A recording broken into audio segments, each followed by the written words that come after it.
everything has come so fast. Memories are all inside you, and you never make them back. I can feel that you're in through the world that you not make sense. You can feel what I mean now that you're here. Just know there's nothing to fear along the way. There's nothing I could say, nothing I could say. But I say, you can wipe the years you're hiding. I say,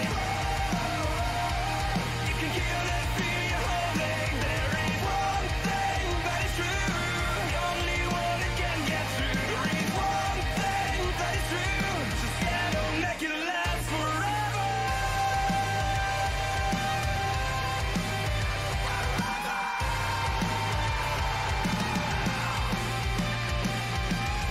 Wonder why I can't feel relief with the being that I'm done. Find something to believe in and then never give it up. I can feel that you're in through the world that you not make sense. You can feel what I mean now that you're here. There's nothing to fear along the way. There's nothing I could say, nothing I could say. But I say, you can wipe the years you're hiding. I say, you can kill the fear you're holding. There is one thing that is true, the only one that can get through. There is one thing that is true, you just gotta make it last forever, ever, ever. It will never last forever, ever, ever. You just gotta live forever.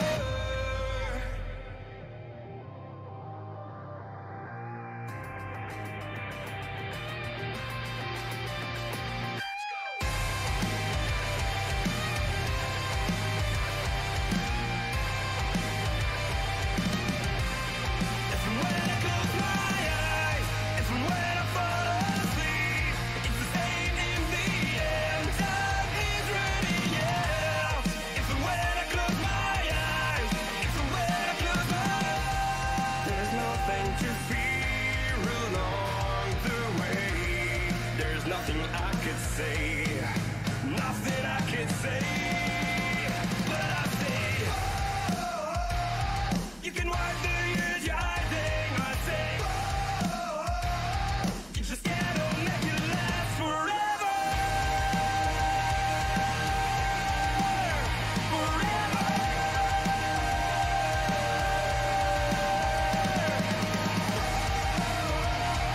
You can wipe the years you're hiding. I say,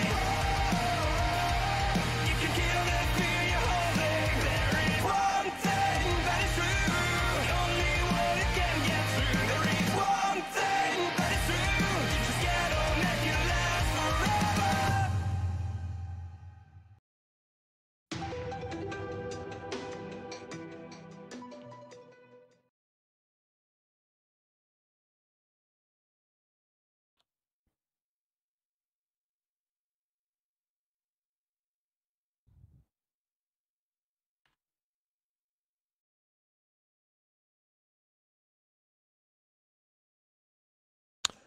It is indeed the case.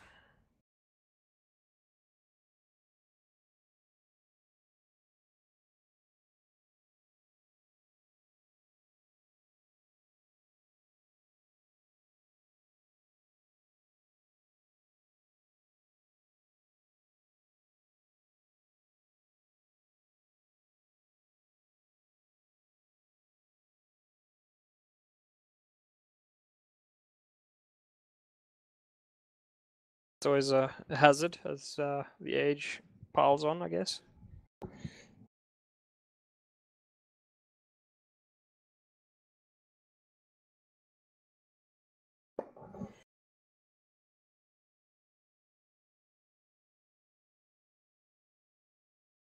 Yes, they're. I think their round difference was just enough to sneak them in. So, yeah, got the 31st seed, so second to last, but they've looked, well, I mean, they've looked okay. They've actually only played one of their 2 games. They had to. Team Monarch unfortunately picked up a VAC ban. So one of their players was removed, and I do not know. I was just told all that if you check the logs on the actual game page, all it says by one of the Monarchs players is VAC ban.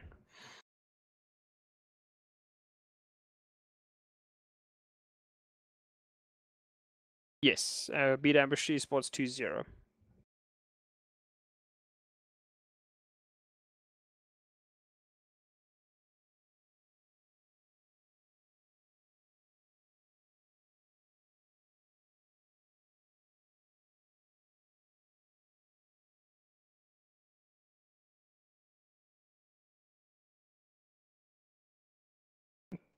Do we know that though?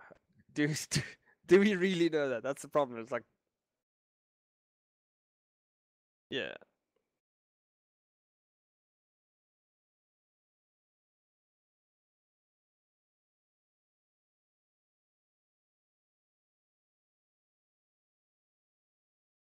Yeah, they definitely have been tested. I mean, 2-0 over Fortnite Stars on a 2-1 versus Tricked, which included that crazy comeback on Train. They were getting absolutely manhandled before Adlane decided to finally wake up, and they were able to pull it through in the end. Oh, thanks for letting us know, Andrew. The unfortunate reality is if I'm using,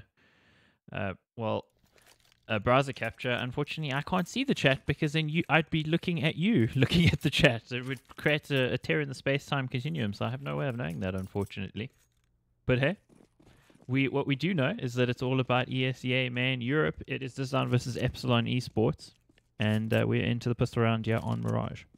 Yep, dizLown starts on the CD side. This was their pick, I think. No, sorry, this was Epsilon's pick. So Epsilon obviously feeling quite confident on the map. dizLown hasn't done too badly on it, but well, things are going to start off well there as Alex goes down. Alex going down early on there, and there's another couple kills. They're just flying in here for dizLown. I mean, what am I saying? For Epsilon on dizLown, and the dizLown players trying to hold them at bay, and it was just a clean sweep there. Kriya, the last man left alive. Not got a lot to do, but maybe find an exit, I guess. Yeah, I mean, he's probably going to have to take a huge bunch of fights because everybody's hunting him down, and he will, in fact, be removed. No Epsilon players go down in the pistol round and dizLown. That's not the way you want to start off this half. Epsilon basically just Zerg rushed the B side, smoked up in the middle area, pushed 3 guys through three guys through middle and short, and a couple of guys out of the apps area. dizLown, no way of holding that and losing the aim deals, essentially. Absolutely. So pistols now for dizLown, and well, in their case, we know they can do some damage with those, but a lot of damage being done to Adlane there. He's one of the dangerous players for this French side. So to have him on 3 HP with a deal, that's not going to be so helpful. He can still land the headshots, though. That he could. dizLown actually doesn't have any armor, and Epsilon's gone for 4 AKs and 1 Mac 10. That's fairly unusual. Generally, you'll see at the very least 2 SMGs, sometimes even 3. And especially from Epsilon, I would have expected a couple more than they have right here, but they're going to be playing it much safer. AKs against no body armor is a death knell for most players. dizLown, though, I mean, we did mention it, they can be pretty deadly, especially on those deagles. Robin's already been boosted up, so he's going to be the point man. Does take a bit of damage, but at this point, Epsilon's already essentially taken over the A side. dizLown does have 1 player hiding in the ninja box. Not for long, though. He was hiding. He was rooted out pretty quickly there. Now you can see Smuya and co looking for some kills to pad the stats to maybe get themselves a little bit of a money boost. And unfortunately for Lucky, he wasn't so lucky there, was he? Not at all. Robin catches him there with that Mac 10. He's going to be trying to hunt down. I think he did suspect that Alex is close. And Alex is going to duly deliver his brains to Robin. Indeed. So the 1-0 will be a 2-0 here. And Epsilon with a good start. What we've seen out of Epsilon this season so far has been a ton of aggression in their plays. And sometimes that bites them. I'd be interested to see when we actually see dizLown in a couple rounds on that bye, how they deal with Epsilon, because Epsilon are just going to be relentlessly aggressive. I don't think there's going to be anything fancy coming out of them. No, I generally can't see anything fancy coming out of Epsilon. They'll do some silly things as well, just do a little bit of damage to their own teamies when they feel that they are massively ahead. But for the moment, it looks as though they're all business, which is good to see. I mean, Epsilon, I think, is a decently skilled team for the EU main area. We can certainly do a little bit more as Flash goes wide. And dizLown will be somewhat under the cosh, but they have essentially, I think, saved, what, 1.5, you could almost say, with the lack of armor in the last round. Yeah, so it should be a pretty good buy for them. So what we do know about Epsilon is that Smuya is set to be leaving, yes? Apparently, yes. Well, it's one of those decay reports, yes? Or was it a null report? It wasn't an official announcement yet, yes? No. If I remember correctly, it was Big, wasn't it, that he was supposed to be going to? Yeah, Big, which is interesting. You and I were talking about that the other day, in the sense that Big is a German team, and the B actually stands for Berlin. So Yeah, Berlin International Gaming is apparently what it stands for. so yeah, that's quite a departure for them. Ooh, Robin, well, setting Kreo on the path to departure there from this mortal coil. Cyril now on the wraparound. He's one of the better players in this team as well. Also the other British player in the lineup. And as I was talking him up, he gets dropped. So Jinx could even find himself too, and he does. That's a little negligent from Epsilon. They're hunting the kills. They probably didn't need to do that, and they've given a triple kill and an AK to Jinx. Yeah, so he's going to be rocking the money. If he can stay alive, he's actually going to get a fourth. This is becoming incredibly expensive now for Epsilon, and DH is considering taking this fight. I mean, that is very, very silly. Jinx just needs to stay alive. Grenade is going to land, but that was insanely expensive for Epsilon, considering what they were up against. Indeed. So we'll see the first buy coming, yeah. And I see in chat there, you're the dizLown manager. Okay, well that's amazing. I think this is probably what the 5th dizLown game we've casted this season. So good to have you here, man, and I hope you enjoy the cast. Yeah. Tell your friends. Well, it's certainly be telling friends about dizLown, because he is one of those pretty impressive AWPers when he's on his game. He's holding the lower area right now, and you can see Epsilon not really making a lot of the middle control at the moment. dizLown heavily favoring that, and Jinx gets shot through the smoke. dizLown does trade it out on his opposing AWPer though, so Epsilon does lose one of their bigger weapons, and dizLown keeps theirs, but he has no armor, so dizLown has to be incredibly careful with his positioning here.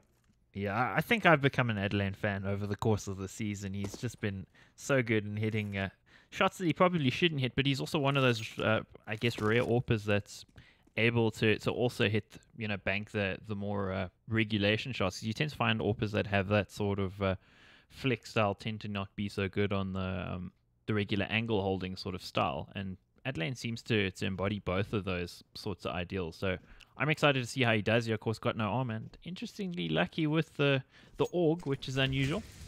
Very unusual. Kreo will be burnt out of position. He's going to try to take a fight. He's going to get one. He's not going to get the second, though. dizLown's also gone down to Robin, as Lucky and Alex are left with a horrible task ahead of them. It's a 2 versus 3. They don't have any control of the site. Epsilon. Oh my word. Yeah, wrecks him through the smoke. Alex should have his head spotted by now. No. Smoke is not going to be Robin's friend. It is going to be Alex's for the moment, though. But Epsilon have essentially confirmed the 4th round and looked good while they did it. Some great entries there, especially by Robin on to dizLown. Alex should be able to pick this up, and he does. Maybe you could even recover the AWP, since there isn't anybody necessarily hunting him, yeah? There is a player hanging out towards ramp, though, so it could potentially catch him if he does go back, and it looks like he might. No, Tack has dizLown's AWP. Okay, he has actually broken it off, so dizLown now down 0-4. Epsilon with a great start. I kind of felt like in that round, dizLown probably didn't do enough to get information as to where Epsilon were, because at a point it was 4v4, and they sort of just banked 2 on either bomb site and hoped for the best. They probably needed to be a bit more proactive there.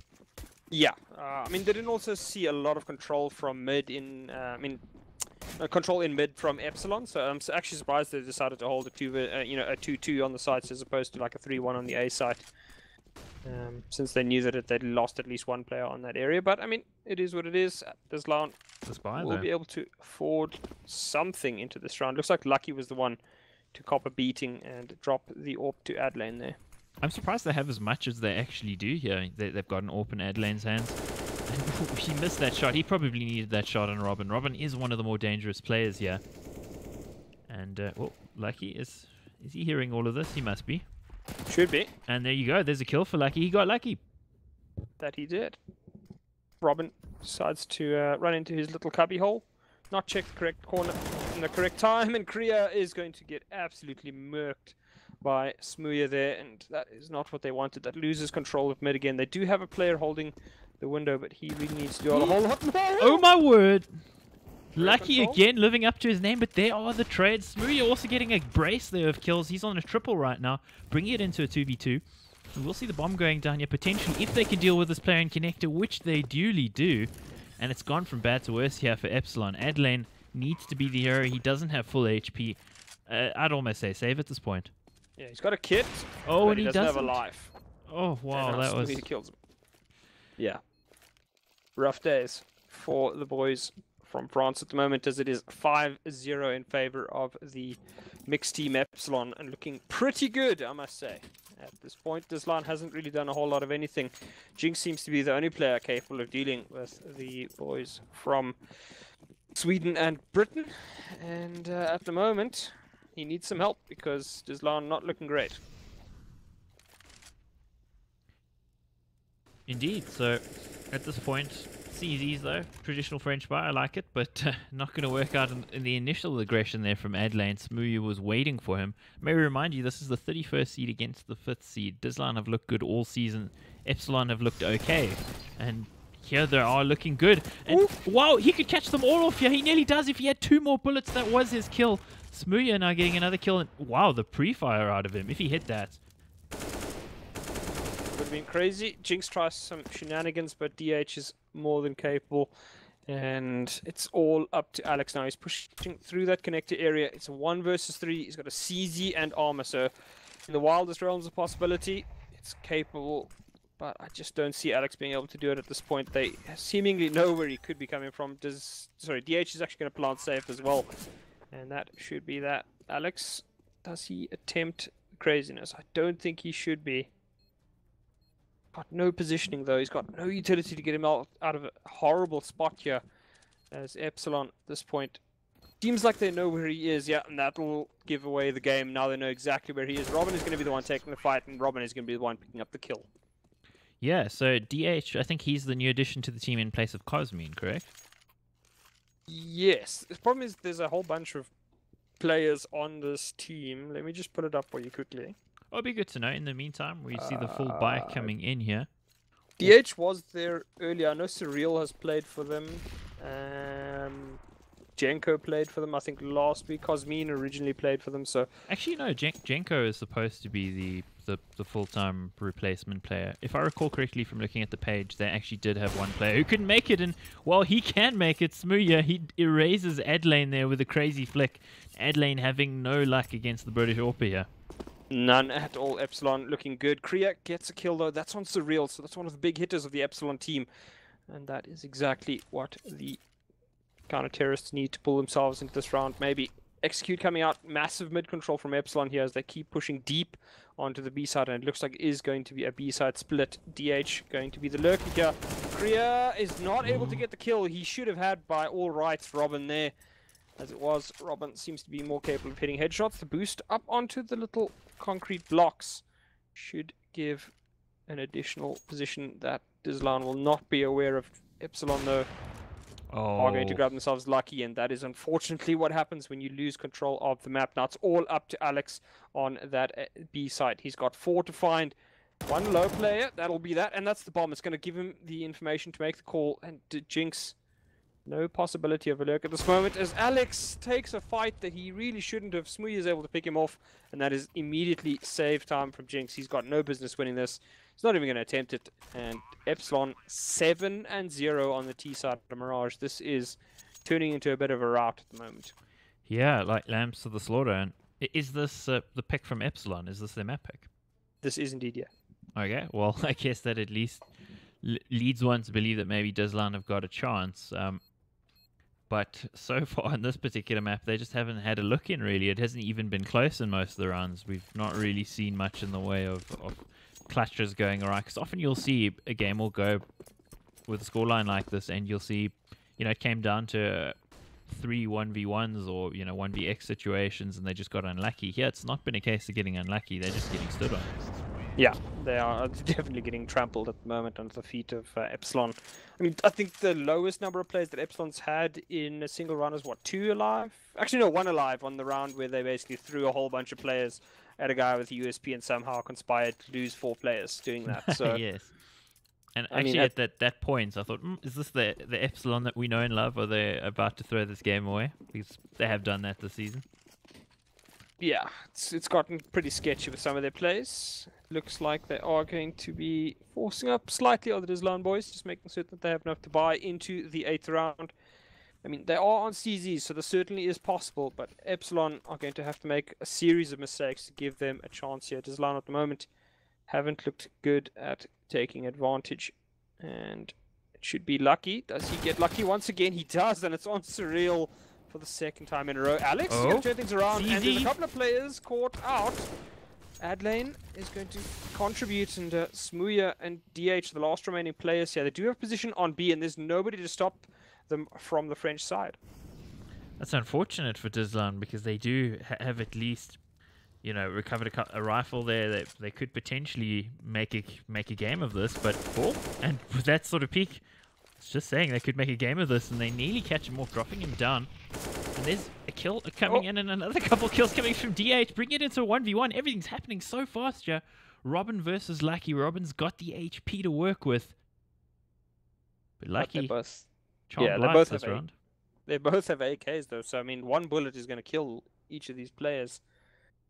And as you're mentioning, Robin, he's got to find the time to plant. He's going to take an aggressive position here, and he's going to catch Lucky. Catch him. Oh, that is so unfortunate for Lucky. They're 8-0 for Epsilon, and this is just getting worse here for dizLown. They made a real go of it in that particular round, but not able to convert. Considering the buy they had, I think they came a lot closer than they probably would have expected themselves. Now breaking out the double AWP to try to stop the momentum. Yeah, I mean, you do wonder how much of a chance they had with that potential double kill there in mid as the Epsilon players were pushing onto the cat area. Just didn't go their way, unfortunately. Missed the last couple of shots on the CZ. Players able to push through cat, and he's eventually the player that clutches. So dizLown, I mean, they have no control of mid at all. I mean, I think there's been a couple of rounds where they've had 2 players watching, but in general, Epsilon has either fully controlled mid or abandoned it and hit A hard. They haven't really done much with B executes, which we've seen a couple, an increased usage of in top level CS of late. This is true. They're lucky getting himself a kill on Robin. Robin's been making a career of it so far in this map of creeping up towards cat there, and he's been punished a lot actually, considering how clean Epsilon's wins have actually been. Yeah. I mean, dizLown's had a number of opening picks, it's just nothing goes their way. Lucky is going to take a late shot there, gets mollied off the corner, and that will give Epsilon more control on the middle area. So dizLown, once again, very passive. Wow. Too passive to deal with Smooya. Kriya goes down, and Smooya and Friend are pushing through the connect area now. There's the reply though. Trades happening, 3v3 at this particular point. Smooya is so good at taking audacious peeks with the AWP. And there's Surreal. That should have been an easy banker there for Adlane, and he doesn't hit it. Yeah, sort of just caught staring, as it were. As Alex has spotted a player. He could be the big player in the round, and he is. He's going to take out Smooya. Just take a bit of damage for his troubles there. And Lucky finally turning up all these double AWPs. They're going to get 1 kill. Surreal kills the player pushing through the connector. Now, he must suspect that there are 2 players in the CT area. Lucky, he's got no time for this. Going to push through and get the kill onto Surreal. Unfortunately, Surreal, no smokes to block it off, and dizLown pick up their first round of the half. Well, great work there out of the double AWPs, as you mentioned. And, well, if you look at that, Lucky's been having a fairly good time with the game so far. And Adlane is the guy we were talking about as one of the star players for the team, and he's only got 2 kills. He kept the AWP alive in that round, but they need more from him in this game. They need to start to build an innings here. That they do. Lucky, I think, probably the player of that round, getting the kill on the short area there, and then pushing around into the into the CT area to get the last one. So, or the last 2, as it were. So, dizLown, they need to keep more than 2 players alive in a round. Unfortunately, that last round they had the 2 AWPs, so those guys are not really going to be keen on spending their money. They will want to be buying up as often as possible. Epsilon looking to be going with the good old standard A execute. dizLown seemingly have read this and have players. Alex unfortunately making a mistake. That could scupper the whole plan, but Epsilon are committed to this take now. Committed they are, and the utilities raining in here to both slow them down and for themselves to get a purchase in this. And look at that kill coming in there. That was a nice headshot, but there is a trade from Lucky. And another kill from Adelaine as well before he goes down. But the CTs are dwindling here. They are knocking them down, taking it into a 2v2. Kills happening fast. And there's another great kill coming in from Korea, spraying him down through the box, and Lucky will round it out. Things happening fast though. When Epsilon commit to a site, things happen quickly. Yeah, that is very, very true. dizLown keep 2 players alive. It's not really going to be enough, so their money is still in the dumpster at this point. Epsilon, though, their money has been broken, so dizLown needs to keep a couple of players alive, at the very least 3 if they want to start building a healthy economic situation. Epsilon, though, they're going to go for, I mean, what's at best you could say is a semi-save. Can't really see much going the way. We've got a run boost happening in mid and Adelaine. Oh. And neither of these AWPers are keen on giving Epsilon chances to set up here. As Adelaine, he's going to wait for that peak and eventually punish it heavily. dizLown, though, pushing up mid. And down goes the last player. Like I said, 10-pin balls. Yeah, exactly what they needed there. They kept 5 alive, so that helps them balls a little bit of money here. They could potentially survive a round loss now, which you couldn't have said a round ago. So, putting themselves in a good position. The best they can hope for here is 8-7. So, for dizLown now, crucial is get a 3rd in a row. Yeah, they definitely have to. I mean, they can still keep control of Epsilon's economy. Epsilon has bought into this round pretty heavily, though. So they win this round, they could almost certainly get a 5th. dizLown, you know, step by step. As Epsilon looking to make yet another A execute, and again, dizLown seem to have read this pretty damn well. They've got 4 players in the area, or 3 at the very least, and 1 on a close rotate. So Korea holding a bit of a cheeky angle. He better have somebody watching his backside, because that is the kind of angle that gets you utterly wrecked if you don't have a teammate. He's got Jinx there with him. Jinx will get the opening kill, but he'll get traded off. Surreal and Sack getting a couple there. It's on Adelaide now to reply, and he is going to reply and escape. That's huge for him. And I think Sack also maybe caught a little bit of that AWP shot in the arm or something, because he's dropped pretty low. So situation here still favors the T's, but with that HP deficit there on Sack, looks like they might decide to bug out, and they are going to. Looking to maybe rotate out of here. Maybe catch a defender trying to flank them, something like that. But definitely deciding maybe the A-bomb side isn't where we want to be. Yeah, they have left a lurk there, though, so Smooth could potentially scupper any plans from dizLown. But dizLown, once again, seem to have read this pretty quickly and correctly at that. They've got Adelaine holding the connector area now. I don't think that Robin is going to suspect an AWPer in there. Adelaine's actually moved back, so it could scupper all the plans. Lucky, though, the other AWPer, what is he holding? He's actually holding the... Oh, he's churned, and he's got the first one. That should give away the game now. Epsilon's got to make something happen. Smooya, it's actually all on him. He cannot afford to allow Robin to go down alone. Smooya needed to make a play there earlier, and that's going to cost them. Alex makes the correct guess, but goes down anyway. And Smooya, he's got no chance of winning this round. dizLown needs to just stay alive right now. They cannot afford to lose these AWPs. And once again, down to 2 players. So dizLown wins a 4th. Epsilon, money back in the dumpster, but they certainly can keep the pressure onto the French. Quite so. For Adelaine now, I'm just a little bit bemused as to why he decided to peek there through the murder hole when he knew, listen, we don't have the economy to sustain this, and, well, if I give him more kills, he could even win the round. Let's not do this. Yeah, I mean, 5 seconds left as well. At that point, I'd say just bug out. There's no point trying to, you know, like, you know where the guy is. There's no point even going looking for him. Still great round out of dizLown. The AWPs doing big damage. Since they brought out the double AWPs, they've been looking a lot better. Yeah, Sned could be money. Oh, and it is. Everybody tagged there. And another one as well. Actually, the another one does get the kill in the end. Funny enough, Smooya getting a kill on the hero AK, and Alex now, he needs to hold this off. They're in trouble. This shouldn't have gone this way, and Alex, he needs to find another one here, and I don't think he's gonna. Oh, somehow Alex is alive a lot longer than he should be. It's all up to Korea now. It's a 1 versus 3. As you said, the hero AK coming up good. and the CZs to back it up are more than potent enough. Epsilon picks up a 9th. dizLown, well, I mentioned that if they only kept 2 players alive for too long, it's going to start impacting the economy, and as you can see, money's not looking great. They're going to get the double AWPs out again, but I mean, there's not a hell of a lot to support it. CZs come out and a deagle. And it's going to rely a lot on Lucky and Adlane to do it. Lucky's looked good. Adlane hasn't really at this point, so the French need to think up a solution. As Lucky should get burnt out of position, and he will indeed. Needs to keep that weapon alive for as long as possible. Very sketchy buy here for dizLown, but as I was saying previously, they've looked better since the double AWPs. But that previous round also illustrated why double AWPs are kind of a risky buy, because if you do need to retake a bomb site, they suddenly become a liability, and against a rush, they're also pretty ineffectual. Yeah, unless you get some really nutty cold zero jumping shots, it's not going to be very useful if you're dealing with multiple players at close range.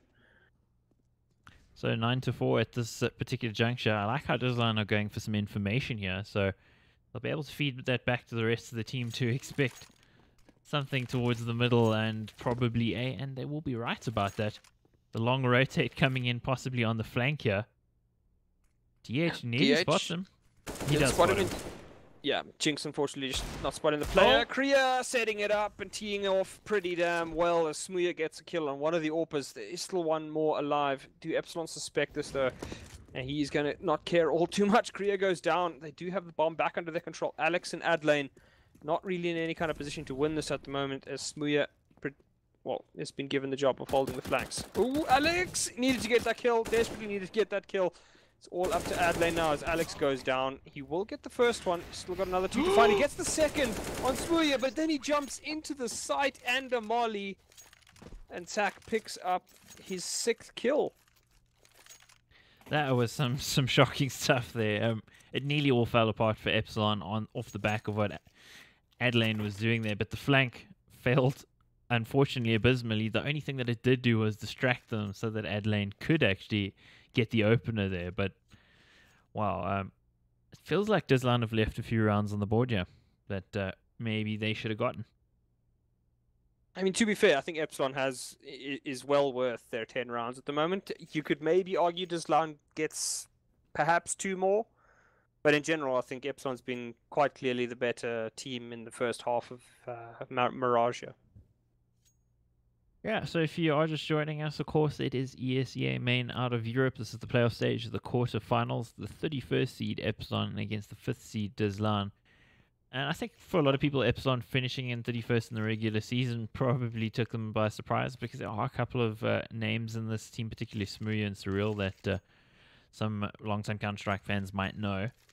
For dizLown, outside of the French scene, I don't really think these players are that well known, but they've had a fantastic season so far. We've costed a number of their games, as have we done for Epsilon as well. And well, dizLown, I kind of expected a better performance out of them. Let's hope when we do go over to their map pick that we see a little bit more. And of course, they do have the T side to come. So if they can at least get 5 here, they're still in with a shot.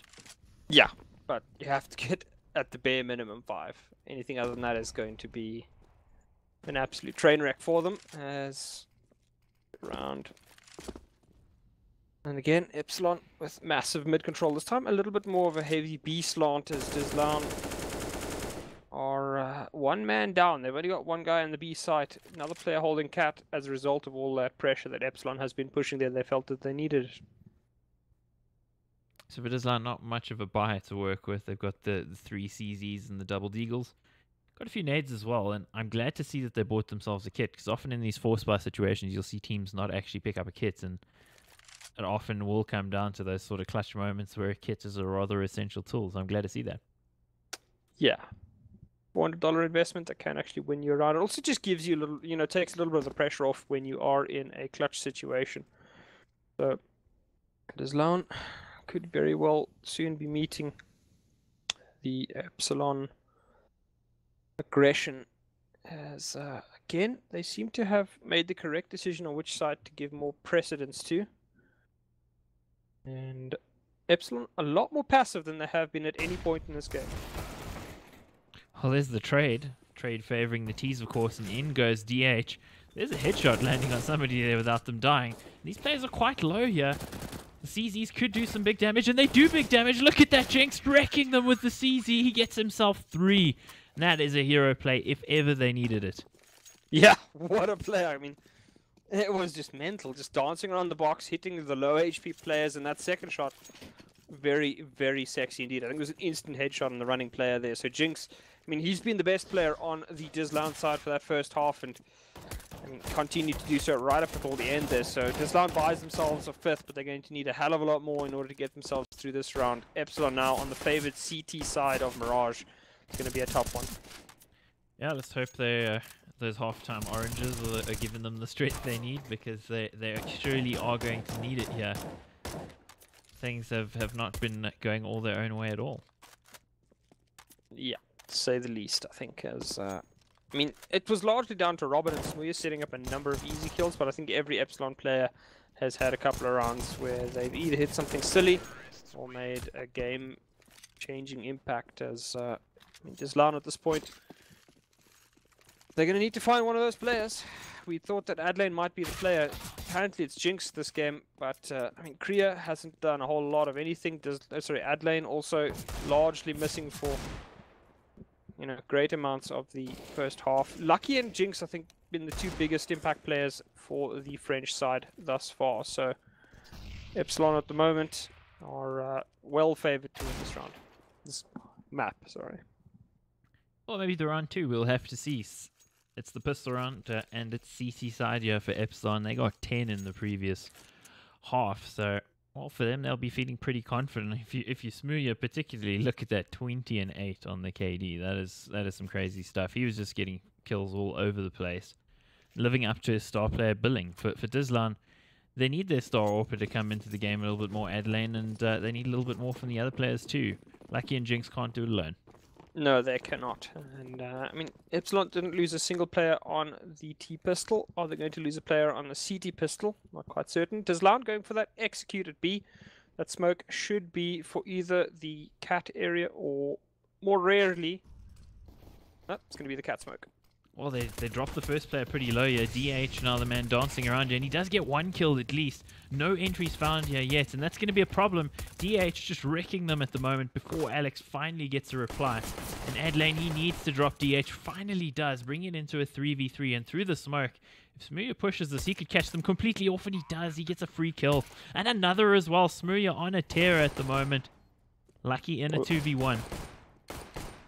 Does have the bomb planted, so it's an extra player for all intents and purposes. He's going to have to try and take these fights one at a time. Cannot afford to take fire from both players. He's dancing around that little box, but he's not going to get caught up now. He's crouched, hidden, doing as much as he can. Smooya has the angle and has the headshot. Epsilon win the second pistol, a lot closer than the first, but a win all the same. Epsilon goes up to 11, and dizLown in dire straits now. Yeah, closing it out with some simplicity there for Smooya. The triple kill. Looking good, and well, not much game left if you lose that pistol round for dizLown.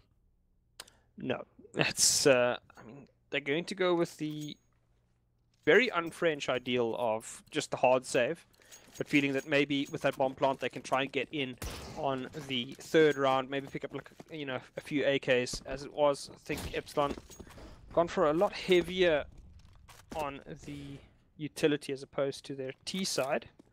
Second round, but should be enough all the same. dizLown doesn't really have anything. They've got 4 P250s and a flash. So can they make the magic happen? I doubt it.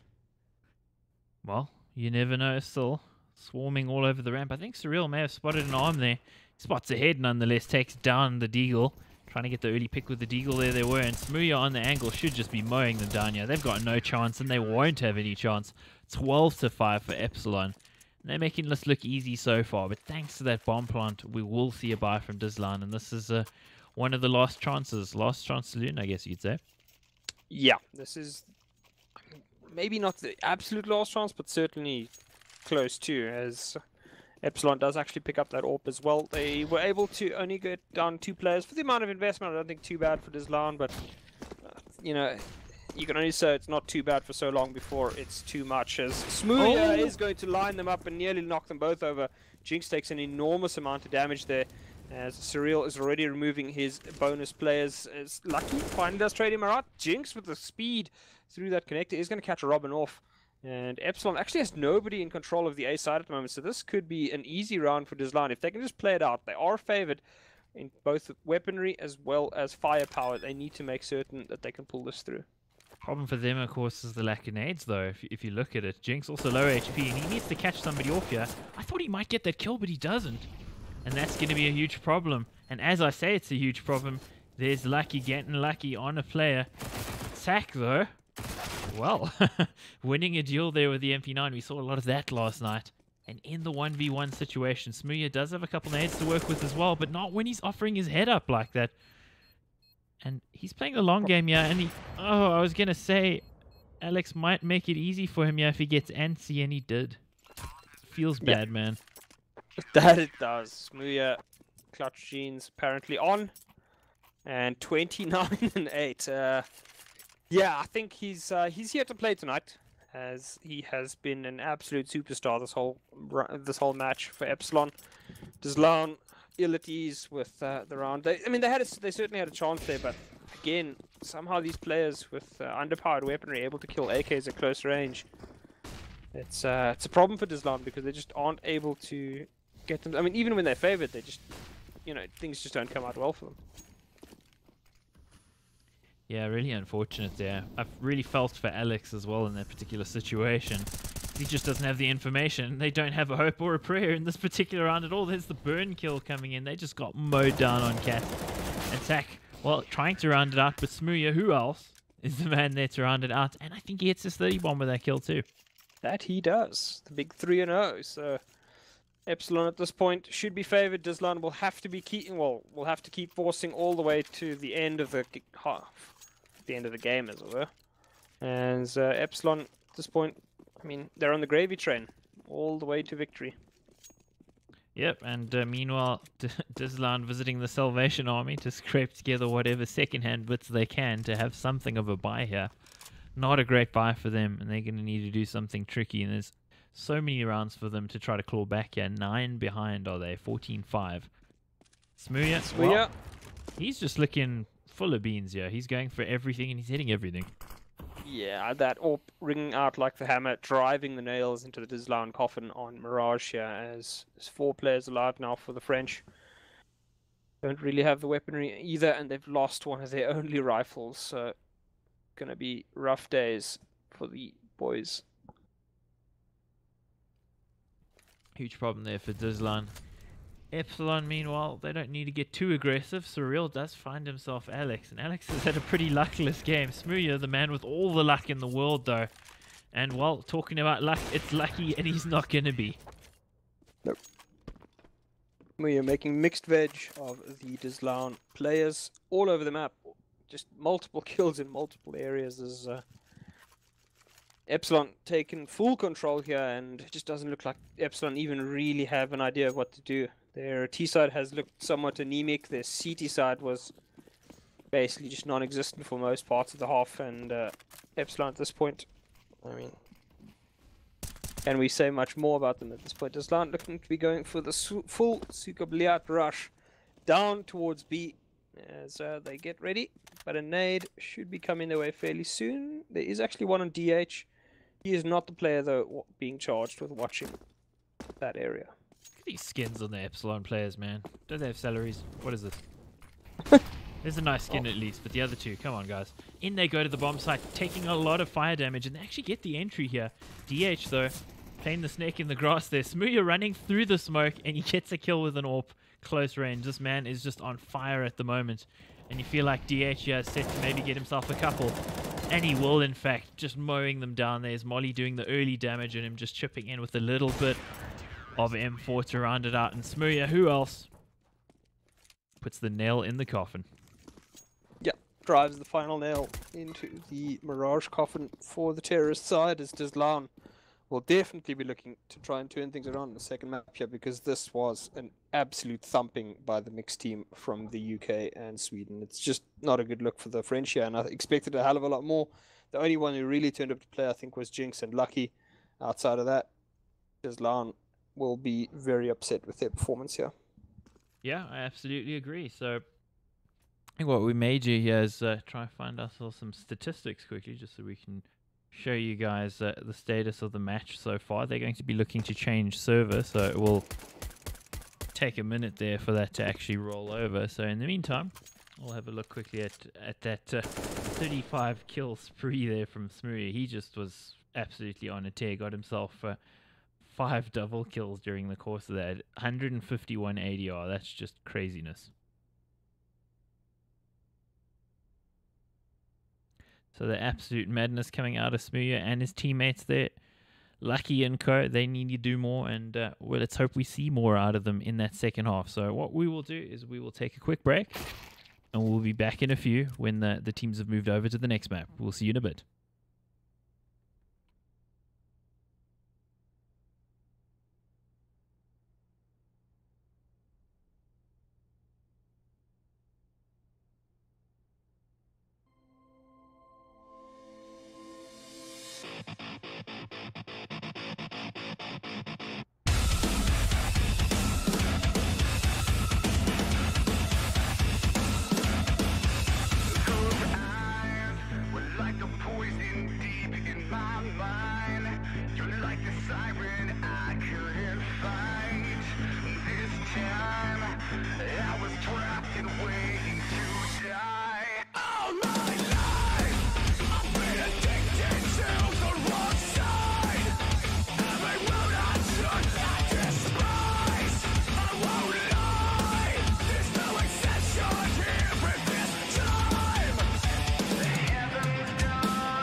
not tired. I just feel the pressure of the thing that I have in mind. I wanted peace, I wanted to be fine. I wonder why I can't just sit for a while. I really want to see what it looks like. To have a moment I knew that would be mine. When the windows are all closed, like a picture of a time. When the future is a hole you're looking for.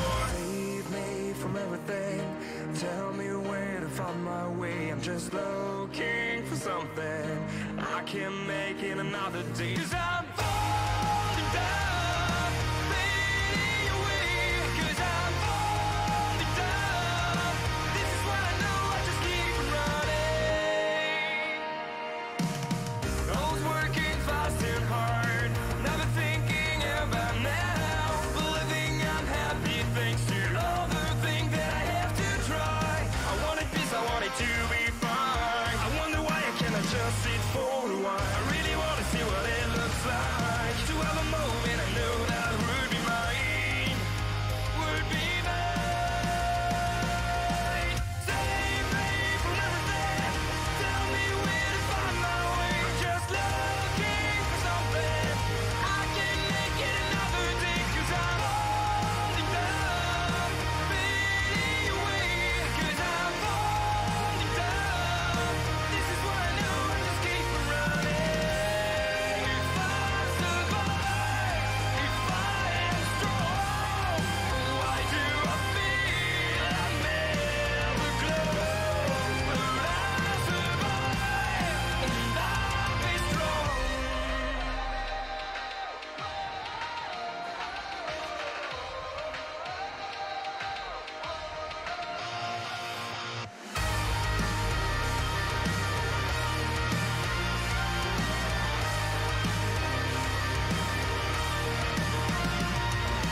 Save me from everything. Tell me where to find my way. Just looking for something. I can make it another day. 'Cause I'm falling down, fading away. 'Cause I'm falling down. This is what I know, I just keep running. I keep running. 'Cause I'm falling down, fading away. 'Cause I'm falling down. This is what I know, I just keep running.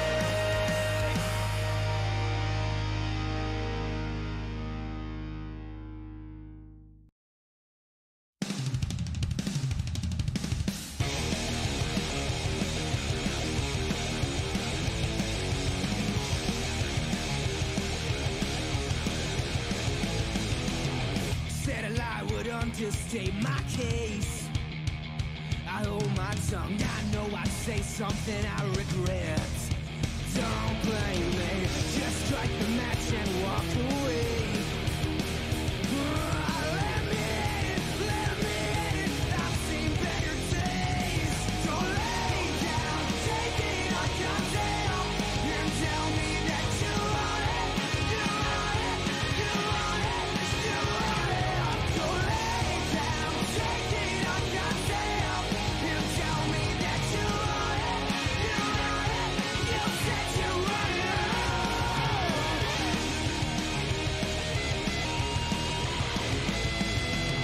If you bring the fuel, I'll bring the flames. And set it off, not what you want, I'm what you need. A ticking time bomb, just strike the match and let it take. Let me in, light a lady blaze. Don't lay down, take it on goddamn, and tell me that you want it, you want it, you want it, you want it. Don't lay down, take it on goddamn, and tell me that you want it, you want it, you said you want it.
And it looks like we are back.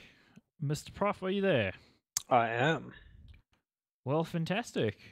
Good to have you, and good to have you kind people who have joined us for this. dizLown managing to win the knife round, so maybe a little luck might go their way in this. Of course, the first map quite a rout in favor of Epsilon, eh? That it was. Epsilon, I mean, obviously, I don't know if they're 100% happy to play this map. It's one of the only two that they didn't lose on in the ESEA season, but I mean, they clearly seem like a bit of a different beast here in the playoffs against dizLown, as the French didn't look that great on Mirage, to be fair. True, but who did look great was Smooya. Ended on 35 kills, and if he is indeed going to be moving to big, he's making a good account of himself and definitely proving that he's got it over good old Kiev. Probably one of the worst AWPers that level I've ever seen. I don't know. I think there's been a couple of worse. Either way, Epsilon charging straight up on A, all through the small area, and all the players on A side down already. So dizLown taking a bit of a chance, stacking B to start off with. Not too bad of an idea, but it's just not going to work out. Adlane goes down, and Epsilon well on course to win their second T-pistol without losing a player. Well, there you go, and exactly as you said, what might happen, well, it did happen. Epsilon making it look easy. And for dizLown, I just wonder, do you think it's inexperience maybe on their part at being in playoffs this late in a tournament? I mean, I don't know that much of their history, but they haven't looked nearly as dangerous as they looked in the group stages. Yeah, I mean, it might just be that, you know, they're good in one-off situations where they can sort of study their opponents. Here, it's a little bit more ropey in that you have to, you know, get some demos of a team playing on specific maps that you won't necessarily know until late in the day. But yeah, it could also just be that it's playoffs and dizLown isn't very good at controlling the emotions in that situation. Well, that's a terrible smoke. Yeah, that's not a smoke you should ever use unless you're baiting. Yeah, well, maybe that's the intention. I'll give them the benefit of the doubt there, but I kind of don't want to. I just want to call that terrible. So, yeah. Walking up lane here, Robin hasn't seen anybody yet. He might find himself a Korea and actually has a nade in the hand. That's a bit of an oversight. You probably shouldn't be walking that close to a bomb site without a weapon out. And certainly not alone either. So Epsilon will do the good old sneak around the... Looks like it's going to be a late B take as they do sneak through the arches area. dizLown is not aware of the possibility though. They did spot one player. And that is unfortunately the issue when you have one, you know... Okay, this is getting a bit dicey now, as that should indicate that it's going to be a B push. Once you see that player aggressive or that far up banana, something should be tingling in your bones. Oh, and the jump spot getting punished there. Smooya also coming in with the backstab. They were aware that it could be a danger. They were dizLown, just not able to deal with it initially. Now they got the snake in the grass. Can Adlane do anything? Yeah, no, he will not. Surreal doesn't even take a lick of damage there. And... well, looking bad for dizLown in this particular round. In the context of the series, things haven't gone well for them so far. So when we do eventually get to the bye round, as DH is just mopping them up there, we do need to see more out of dizLown. Yeah, at this point, they haven't really shown up. So we're still waiting for that train to arrive. Kriya, he's on the way out of the area. With that Mach 10 in tow, he's going to take the boat, he's going to get across the river, and he's going to hightail it to safety. Yeah, well, Epsilon making a good start of it here, just like we saw out of them on the previous map. That was Mirage, of course, and it was a very clean victory there on their map pick for Epsilon. And, well, dizLown, it'll be a save here. We'll see the fullback coming in the next round, so you can't really expect too much here. What do you think they need to do to stop the momentum for Epsilon? Because that first map will still be fresh in their memory, right?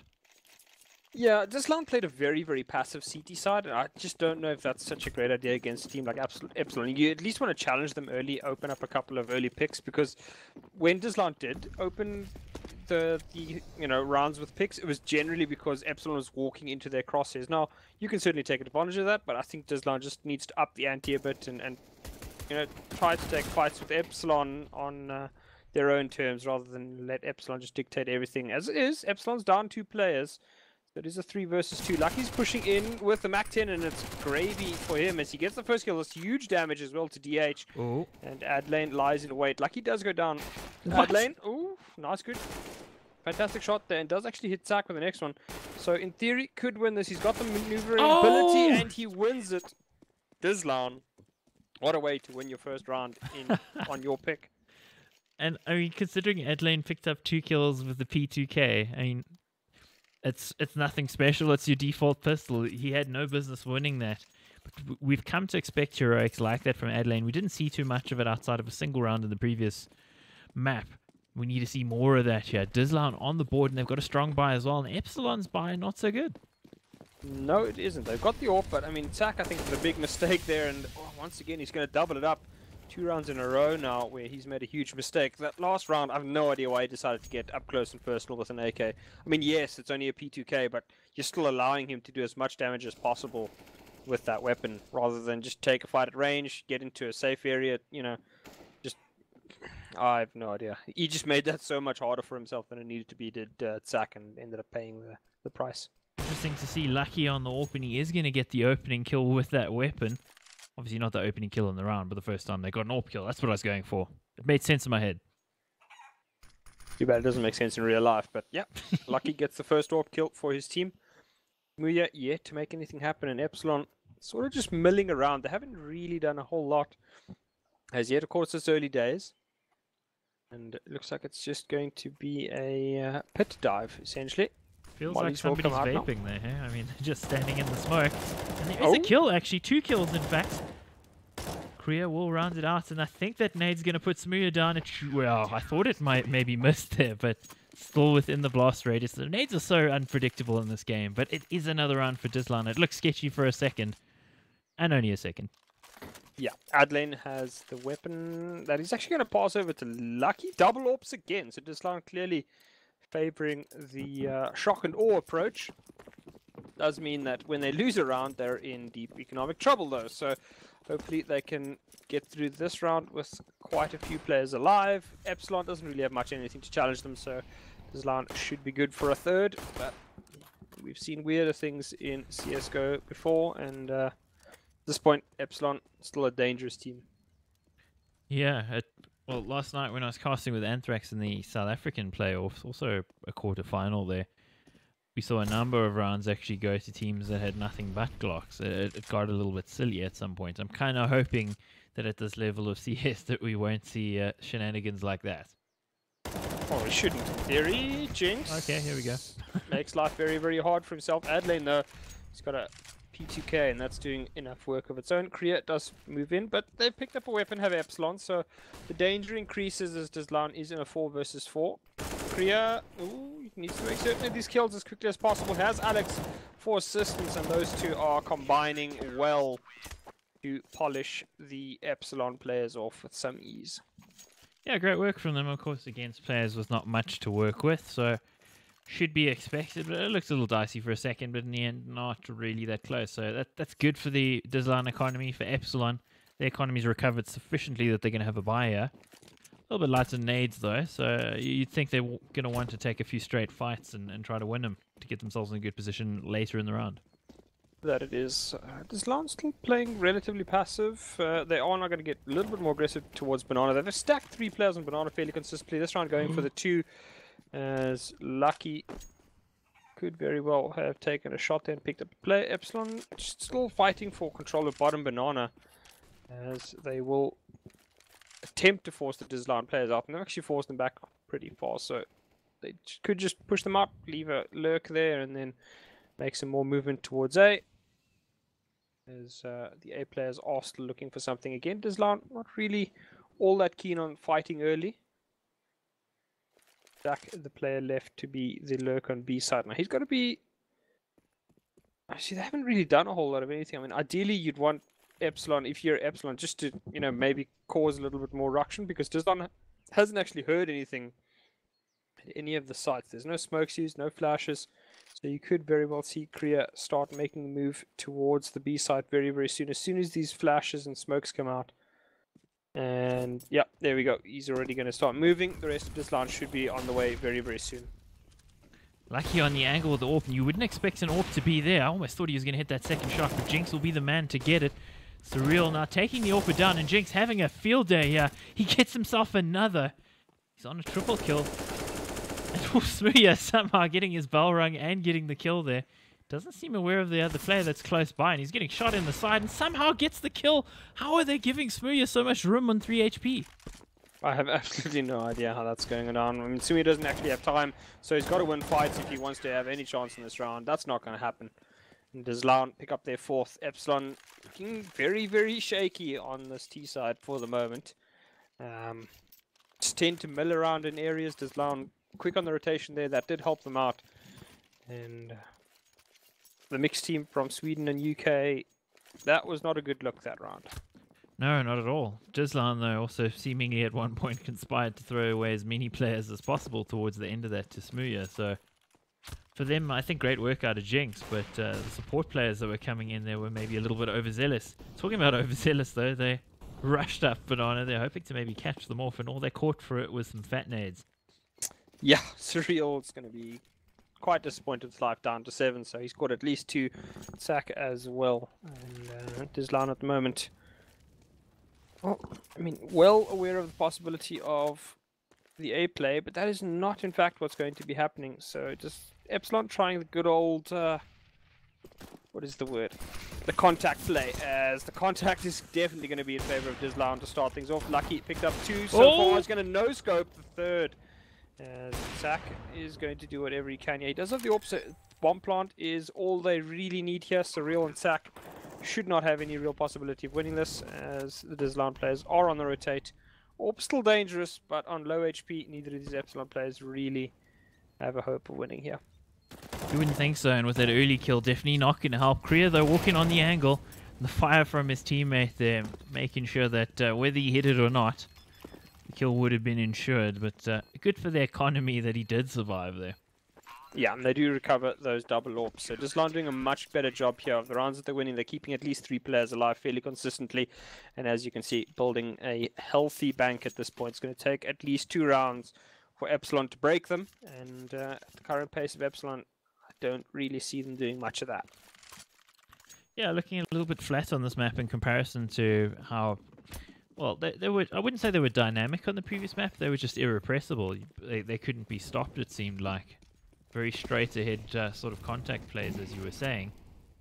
And in this instance, they just don't seem to have much more than that in their playbook. And of course, that is the risk when you are that kind of team who tends to favour going for fights above all else. It means that if you don't have a plan B, you're going to struggle a bit.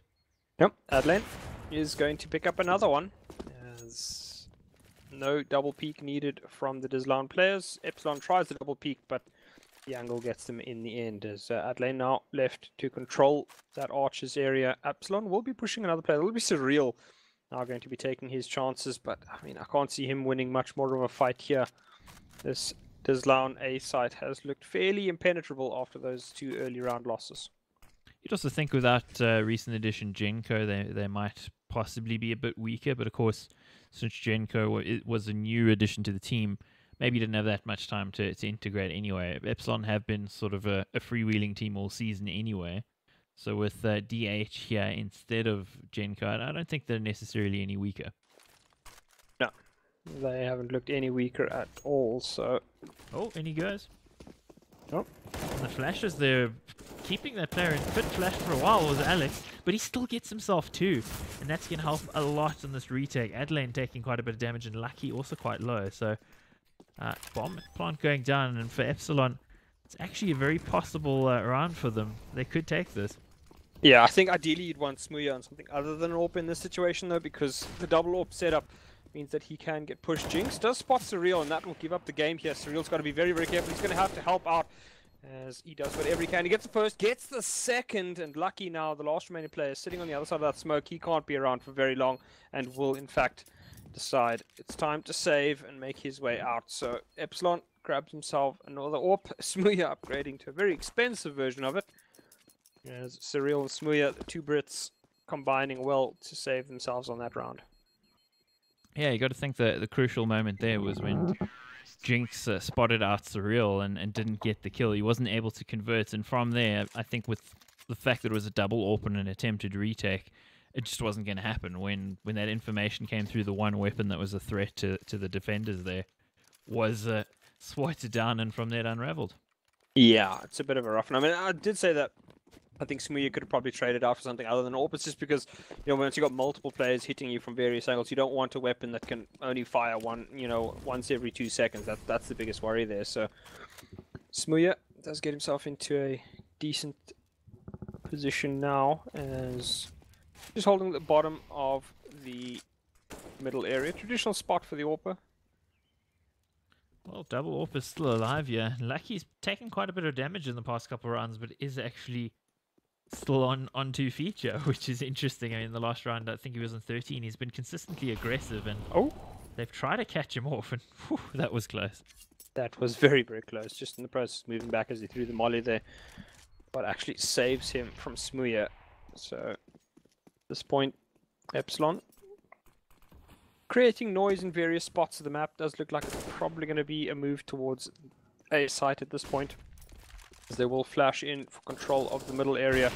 Smooya nearly wrecking his teammate. He is going to wreck the opposing AWPer, and that will be the fantastic start that Epsilon needs to this round. A site is under pressure right now. One player in sight, and nobody else to back him up now. Kriya's got it all to do. He's going to have to do his best he can. He's actually going to walk out flash. DH picks him up with some ease. Perfect flashes there out of Epsilon, and they're just picking them off one by one. They know Alex is going to be in pit when they've hit the site.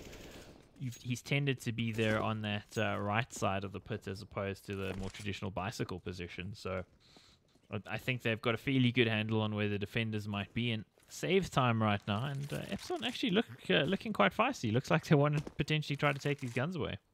Yeah, they seem to have realized that the dizLown players prefer playing a lot more towards the short side on A, and they're able to consistently open up picks there. I mean, they've lost a couple to start off with pretty simply, as Smooya does get himself jinx, but dizLown, well, I said that if they lose 2 rounds, they could be in economic trouble. It does look as though that is the case, so they will be saving Lucky, the only member of the team with an upgraded weapon. It'll be an AWP, so they'll be desperate for him to do something in the early stages here.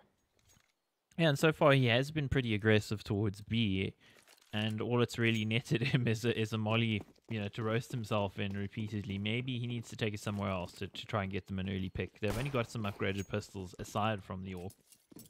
So let's actually see where Lucky's going. No, he's just going where he always goes, so a little disappointed there. Yeah, find a kill though. It does seem as though Adelaine is the more mobile AWP. It does actually, yeah. Okay, we're wrecking him for no reason there. Yeah, I mean, the thing is, like, Lucky is a lot less mobile as an AWPer. He tends to just pick up an angle and then just sit there. Doesn't really move a ton. Whereas Adelaine's the one that, much more mobile, much more aggressive as the AWPer. But he really hasn't pitched up, and Surreal is going to remove that weapon.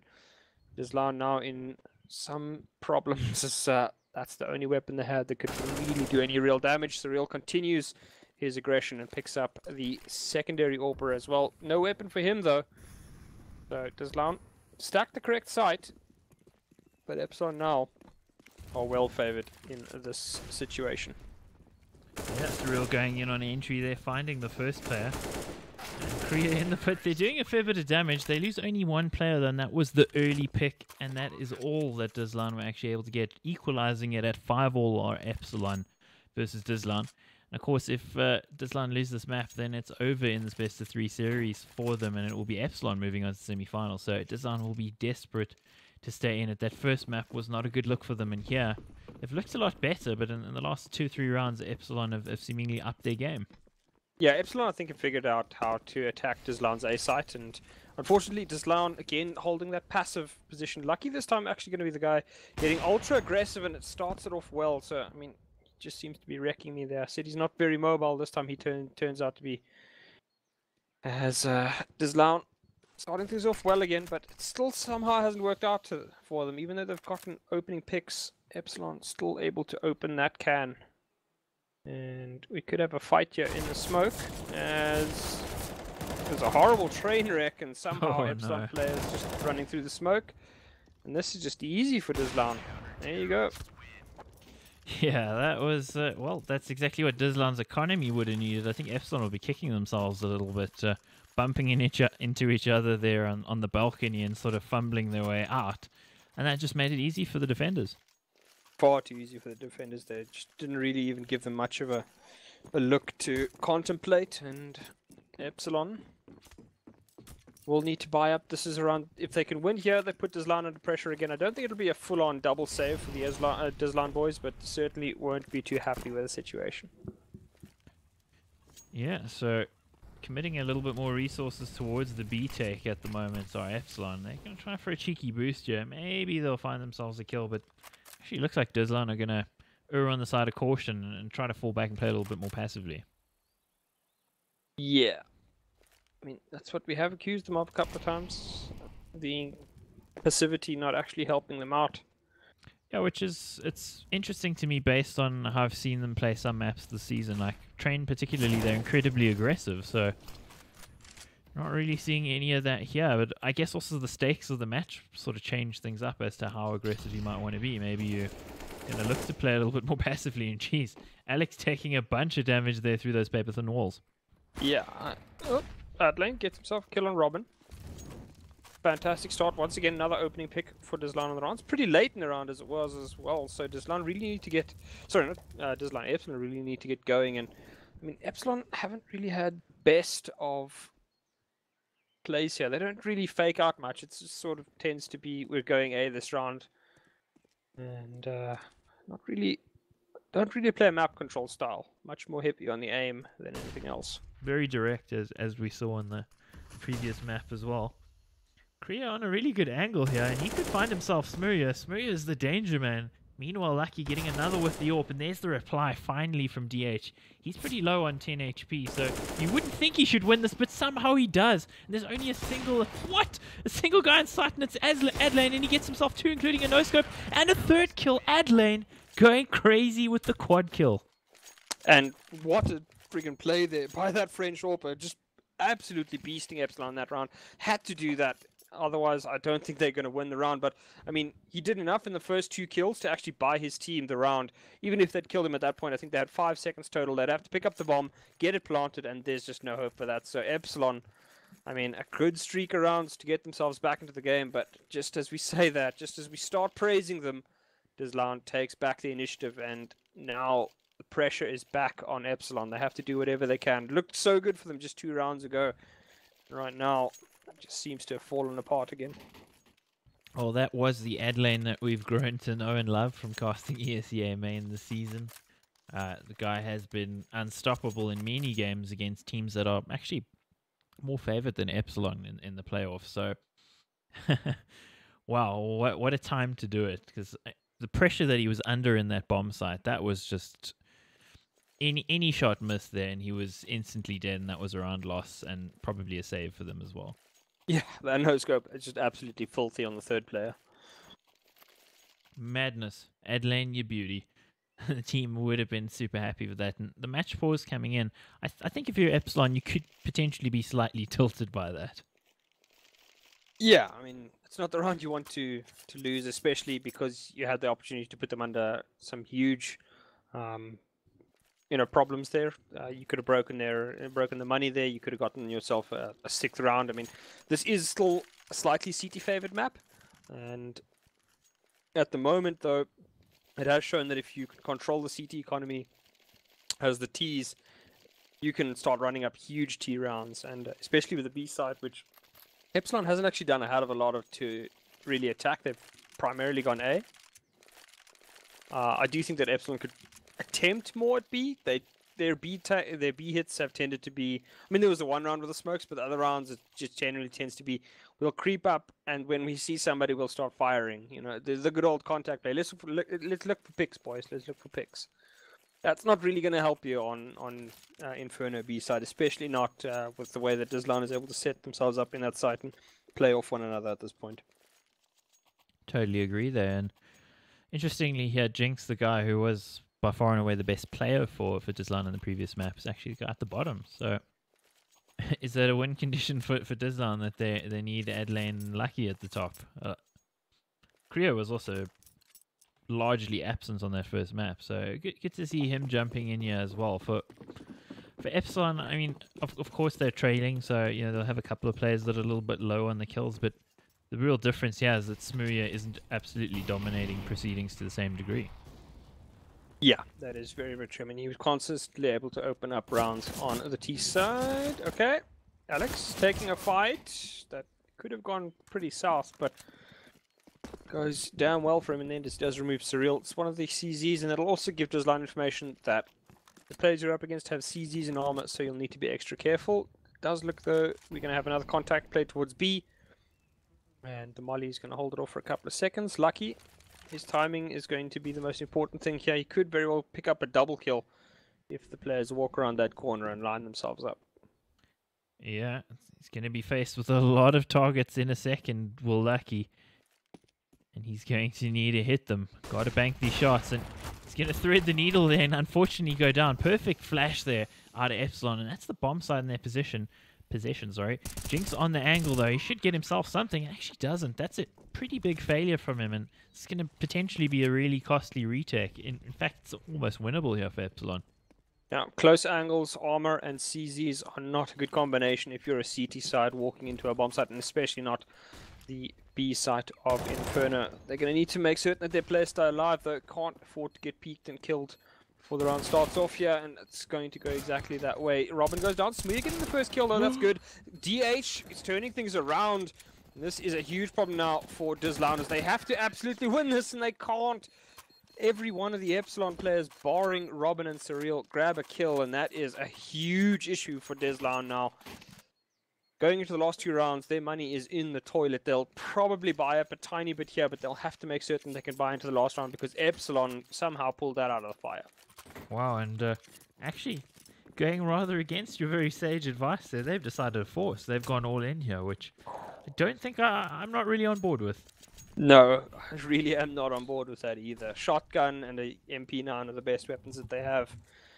It's going to be a rough position for them if Epsilon, who have looked good in terms of the aim deals, are able to isolate those players. Well, what a round to lose there for dizLown. They could potentially unravel their entire half. But the perfect flash coming in, and they do grab themselves a single kill. If they were able to get two there, I'd say, you know, they're in a good position to potentially win the round. One is enough, though, to start them off. Yeah, one is definitely enough to start them off, but they are still heavily outgunned in terms of the weaponry available to them. Kriya doing the good old bicycle peek, and could do some huge damage here. I mean, this is obviously best used to start off with the shots from the pit area, and don't really expect much more. Jinx has actually been rotated out. Sorry, Adelaide's been rotated out, and Jinx is the player left to hold the area, as dizLown stacking most of the heavy weaponry towards the A site. Oh, he had a big opportunity. He's lucky. He could have taken him down. Still dinks him nonetheless on the second peak. That is going to disadvantage Epsilon a little bit. Of course, they've still got the weaponry here, and that's going to set them up well. They are walking into a choke point, though. And I guess dizLown, if you're here for dizLown, if you're a dizLown fan, you got to be praying that they land the shots with these pistols. Now, well, Epsilon actually has no utility for this take, so it's all going to just be running in, taking aim deals. Adelaide's been boosted up. Do they suspect it? No, they do not. First player goes down. They're actually going to get a second one, but the trade out does come through. It's 2 on 3 for the dizLown players. They do have Smooya on the AWP, and that is a perfect situation. DH holding the close angles with that AK, though.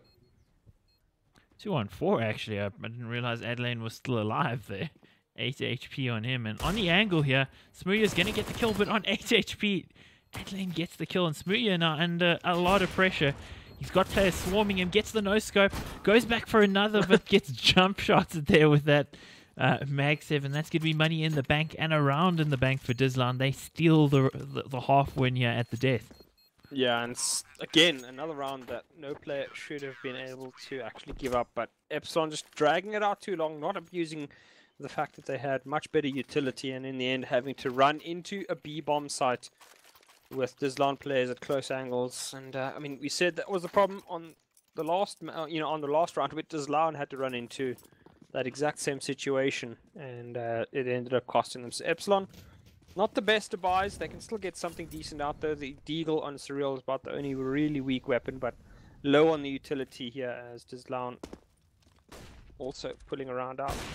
And Adelaide goes down. Smooya has just dominated this duel consistently throughout the series so far, and dizLown desperately need Adlane to come big. He's come big in 1 or 2 rounds, but just it's not enough. You expect more from a player like him.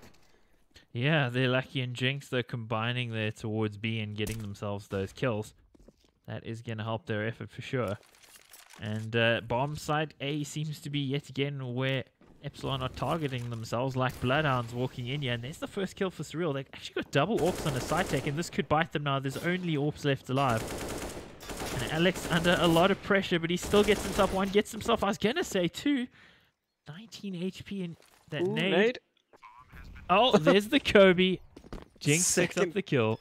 Yeah, that's the second time Smooya has been hit with a grenade on the A site as the last player alive, so... It's a rough one, but dizLown does get himself to 9 rounds. Yeah. Well, let's see if that affects his mindset at all. I don't think so. Smooth's a professional, of course. And, well, 9-6 for dizLown. It looked like it could even go like 8-7 towards Epsilon at a stage. If that force buy hadn't worked out for dizLown, we could be looking at a second half with a very different complexion to what we see now. Yeah, that is a ripe possibility there. But I mean, I think both teams will be slightly disappointed with the number of rounds they have. Epsilon will feel that they could have gotten more. dizLown will feel that they threw a couple of rounds away when they shouldn't have. Both teams slapped the plate. 9-6, by no means a terrible half for Epsilon. But dizLown's T side didn't look great on Mirage. Now Mirage obviously not even close to the same type of T side as Inferno, but you do sort of worry that if dizLown can't get their T side going here, it is going to be rough going against an Epsilon team that seems to be more than capable of shutting them down at this point. Yeah, that is very true. Epsilon did look pretty irrepressible on that first map. It didn't seem like dizLown had any answer for the aggression that Epsilon were laying down on them, and particularly for what Smooya was dishing out with the AWP. Smooya's still been great on the second map, but he's not been nearly as great, and I wonder if that might be a differentiating factor here. Well, I mean, as an AWPer, you'd expect that if he's not, you know, getting as many kills or opening up as many rounds, those are the kind of players that have by far the biggest impact on a game, are the AWPers. So the fact that he is a little bit more quiet, I mean, Inferno isn't as dominant for AWPers as Mirage can be. So I do suppose that, I mean, you can't really blame him. He's done pretty well given the current situation. But yeah, I think you'd want a little bit more from him than just 18 for 9 at the half. Yeah, buttering up Mr. Butterfield there. I've been waiting to say that all game. 9-6 here. Yeah. I know, it was terrible. Dad jokes. Got to get them in. So 9-6 here for dizLown over Epsilon. Epsilon taking the first map pretty handily. Second map here. dizLown looking a little bit better. This is ESEA main Europe season 27. The first quarter final. Epsilon want to close this out in 2. dizLown want to take it to the third. That they do.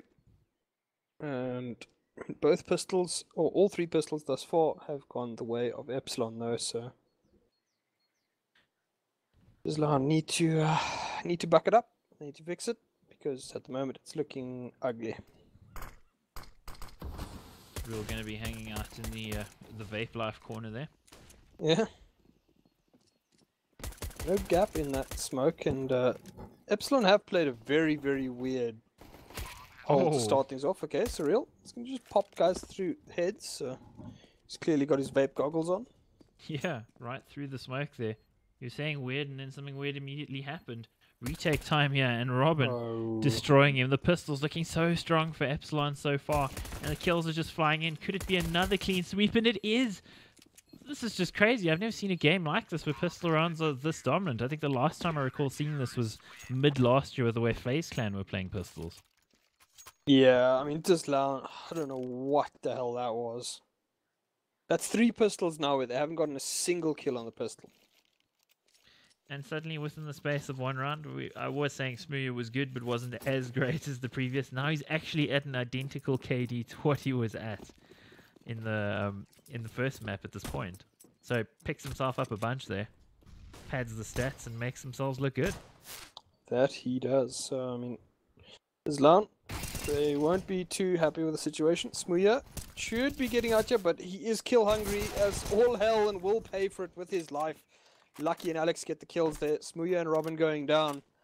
And at this stage, dizLown will be happy with their pickings. Very, very low on HP though, so it is going to come back to bite them. And once again, they have gone with a non-armor second round buy. They did get the bomb down again, but I mean, you'd expect a little bit more from the French teams than that. Yeah, let's see what they're able to do. Yeah, another weapon recovered as well. And Oh. no armor takes the long range duel and gets the kill there. So they're going to be rushing in on that B bomb site, and there's nobody home. So they should get another bomb plant here. And this has been a feature again. It feels like history repeating itself here again, where they don't go for a proper force buy and still are somehow able to get a bomb plant. I don't know if they get the round win though, considering the HP, but they do have the weaponry most certainly. And if a peak comes in wrongly, well, dizLown are going to punish them. They do have a kit though, so Epsilon start things off well, get the first kill. Does look as though they're attempting to smoke something out. I don't know exactly what that'll be. Probably for deep flash. Lucky goes down. Both these players do have rifles though, and that will not be the greatest start. Sak knows where he is, and Sak wins it. He does also have the kit. Epsilon, extremely expensive round, as once again they have bought up a heavy amount of rifles, but I mean, it comes good in the end. They have that kit. dizLown now will be able to buy the AKs, so Epsilon actually in a worse of situation than they were after winning the pistol. Yeah, that's quite a bad one actually. There's still the AWP for Smooya, I think, courtesy of the pistol round kills that he managed to get. But yeah, the dizLown buy is looking particularly good thanks to that bomb plant. And obviously the money that they managed to line their pockets with thanks to those kills that they got. Yeah, 2 bomb plants actually, and number of kills. So dizLown's economy fairly healthy for a third round. Yeah, very much so, and that was super close as well. If you consider there that the last player alive for Epsilon suffered a dink and was on 10 HP. I think it was Tak actually. Ooh, Smooya there dropping Jinx. That is a very risky angle to peek with an AWP, and Smooya pulls it off. Yeah, especially this late in the round. They'll usually have a player watching for good 20 seconds at the start of the round. But Smooya takes a chance, and it pays dividends for him. It does look like dizLown are going to go for an B execute here. A little bit unusual in context of this game. Epsilon didn't do much of this at all, so dizLown clearly have a couple of tricks on their map pick. And they're going to need every one of those tricks. Too much of an information peek there. He wide peeked that and got almost punished.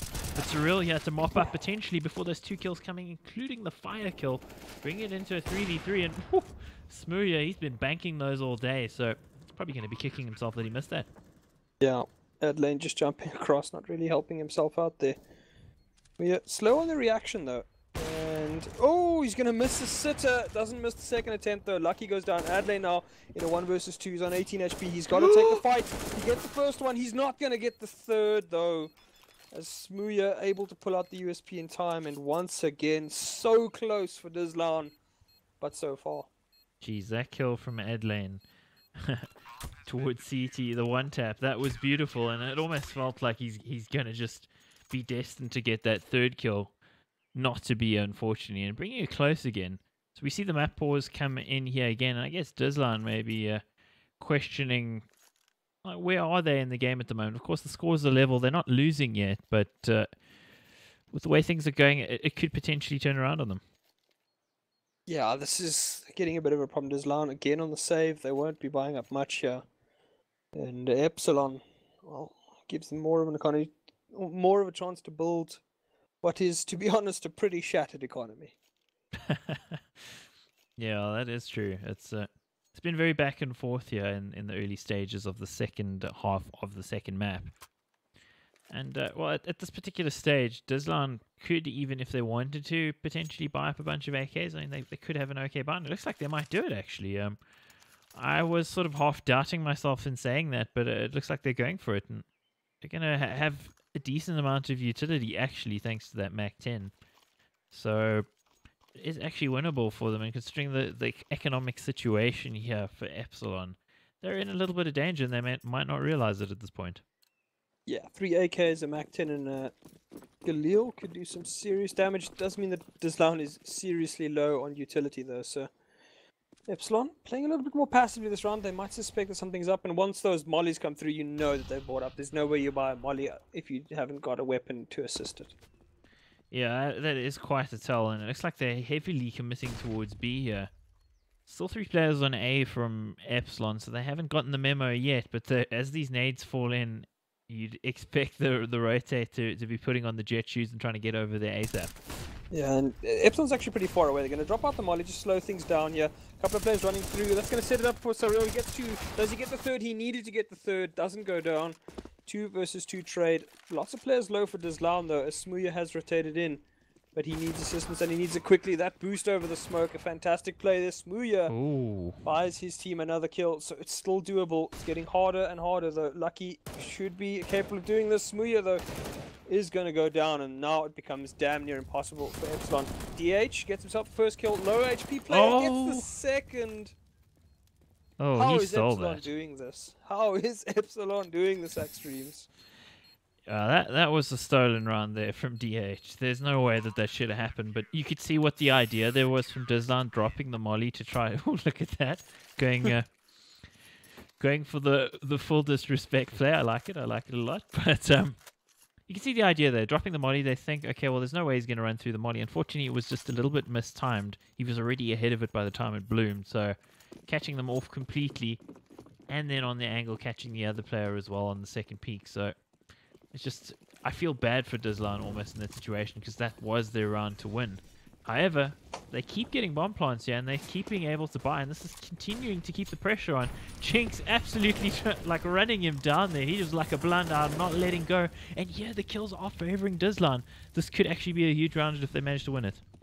Yeah, TAC doesn't really have a weapon to actually fight in this situation. They're going to do some damage to each other there as the panic sets in. Epsilon, though, I mean, I was just about to mention it. They've had to win 3 rounds where they've gotten it down to a 1v1 in the last 3 rounds. So Epsilon, they'll have no decision other than to save at this point, because their money is not looking great. dizLown has done huge damage in each round, and Epsilon, these 1v1 clutches is just not great for building a bank.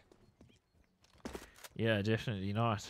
And well, with the clutches favoring Epsilon as well, it could actually, you know, the overall look of this game could actually be very different had dizLown won those clutches. So That would be massively different. I mean, dizLown would be close to probably winning the whole map. yeah, undoubtedly. If you consider the economy of Epsilon's been under pressure the entire time, any one of those rounds goes awry and things could be very different. We could be looking at something more like a 12-8 or something by this stage. So they save 2 weapons and they force buy around them. So backing themselves, yeah, but if they lose this, it could allow dizLown to start to build a bit of an innings. And how does a game get this close when Epsilon win all the pistol rounds as emphatically as they do? I mean, force buys, Epsilon just giving away silly kills on a couple of occasions. There's been a number of rounds where I think, you know, they're taking chances, especially on that on the first round after winning the pistol on the CD side, where Smooya took a fight, knew there was a player trying to get up close to him, and just continued taking the fight. Yeah, very kill-hungry play out of Epsilon in general. You can see it's sort of a team culture with them. They're used to sort of overpowering their opponents at this level, so well, I don't know if they do manage to graduate from this level through the wall. It could be a little bit of a problem, because if you play with that style against better players, you're going to get punished. Yeah, I mean, it also does require you to have good days fairly consistently, and if you're not going to have a good day and the opponents do, you don't really have much to fall back on, unfortunately. Yeah, 10-all here. Poised rather deftly for us. Epsilon took the first map. dizLown, well, they were in a fairly good lead, but Epsilon showing some good stuff on the CT side here. Now, however, the economy under a little bit of pressure here. If dizLown can win this round, it could be pretty big in the context of the game. And Robin's the man with the AWP, and he's smoked off at the moment, so it's going to be essentially a free bomb site for them here, unless he does something crazy like pushing through the smoke, or, I don't know, shooting somebody through the smoke. We've seen a fair bit of that. Yeah, I don't think it's going to happen. I mean, Epsilon at this point, I'd almost just say that you should save. I mean, it's 4 players alive. You don't really have much of anything. I mean, if you can get a kill here onto Alex, that'll be groovy. They do spot him. Surreal is going to pair up with Smooya, and they'll pick up an AK for their troubles. But, I mean, Epsilon, I think this is the best decision. Just say there's no need to take silly fights. You keep the AWP alive. You keep 2 rifles alive, and you should be able to buy into the next round. So, pretty solid for Epsilon here. You can give Smooya his AWP in the next round if he gets a good spawn. dizLown, I mean, getting them getting to 11 rounds Not the end of the world. They do get a healthy bit of money, but in general, I think Epsilon are making the correct decision. Yeah, that's actually somewhat of a windfall for Epsilon there. The fact that they didn't lose either of the two players that saved the rifles and managed to pick up another free rifle for their trouble. And that is also the issue, I think, with playing a hard lurk against what you know is a force buy, because that guy is generally, unless he's on a Mac 10, going to give up a weapon to the opponents that, you know, the kills don't really justify. Yeah, they're actually gonna save. What? That's interesting. DH does nothing except buy a DZ. That's Unexpected. very unexpected from Epsilon. Well, some discipline out of Epsilon, who would have thought? Yeah, that smoke has left a gap though, so I hope Epsilon is aware of it. Could be punished as Epsilon much heavier A side defense than we saw from dizLown at any real stage. And they'll immediately rotate back, so Yeah, let's see. yeah. No, what were you saying? I was gonna say let's see what the gamble actually reaps here for them, because they're not really going off any real information at this point. It's just pure speculation, hoping that they're gonna stack correctly. Well, seems like they have made the correct decision. dizLown though, just making a hell of a lot of noise. Nothing really going on yet. The rest of the dizLown players try and have a bit of a bait and switch. They do have an AWP here in the hands of Smuya on the A side, but he's already on his way towards B. And they could have been sold. And they are not going to be sold. dizLown seem to be making the decision to go B. Well, that could be a very fateful decision indeed if you look at the context of the game at this point. But Adelaine with the entry, destroying the first player there, and with the molly flying in here, Robin's going to be under a lot of pressure too, and he's going to go down. Lucky getting that kill. Player on the angle here could potentially find something, but so far finding nothing, absolutely nothing for Epsilon here. dizLown with very few seconds left on the clock, run into a stacked bomb site and absolutely tear it apart. Yeah, and that is when a contact play works. It's not expected. You'd seen a lot of utility going towards the A site, and dizLown does hit them correctly, running into the more difficult site as well. So somehow coming out ahead there, but sometimes contact plays work. That was a perfect exhibition of when it does work. Yeah, that was some shock and awe there out of dizLown, and it's good to see them trying that sort of play. We haven't seen too much of it. And despite those weapons that were saved for Epsilon, actually not in the greatest of money situations here. No, that is a rather dire situation. They will probably have to allow dizLown to get to 13 rounds. If they really want to be safe, 14, but I can't see Epsilon allowing that to happen. So dizLown will get to 13 unless Epsilon can pull off some shenanigans here. And the French move ever closer to their first map win of the series. Yeah, Smoothie on 25 kills again, so in the latter stages of that first half, and you know he sort of added to his tally, but he hasn't done that much, because I think he was on 20 kills after the pistol round, and we're 8 rounds into the half now. Only gotten 5 since then. Yeah, a lot less effective this half, although to be honest, he hasn't really had a weapon in his hands for quite a while, so the AWP in the last round, I think, was the first time he actually had anything other than the M4 and the, what is it, the anti-eco? Yeah, it's also been interesting to see that Robin has had the AWP for, well, I think he's had it for at least 4 of the rounds of this half, so don't know why that is. Maybe it's just that he feels more comfortable with it, or he was calling for it, but I guess we shall see.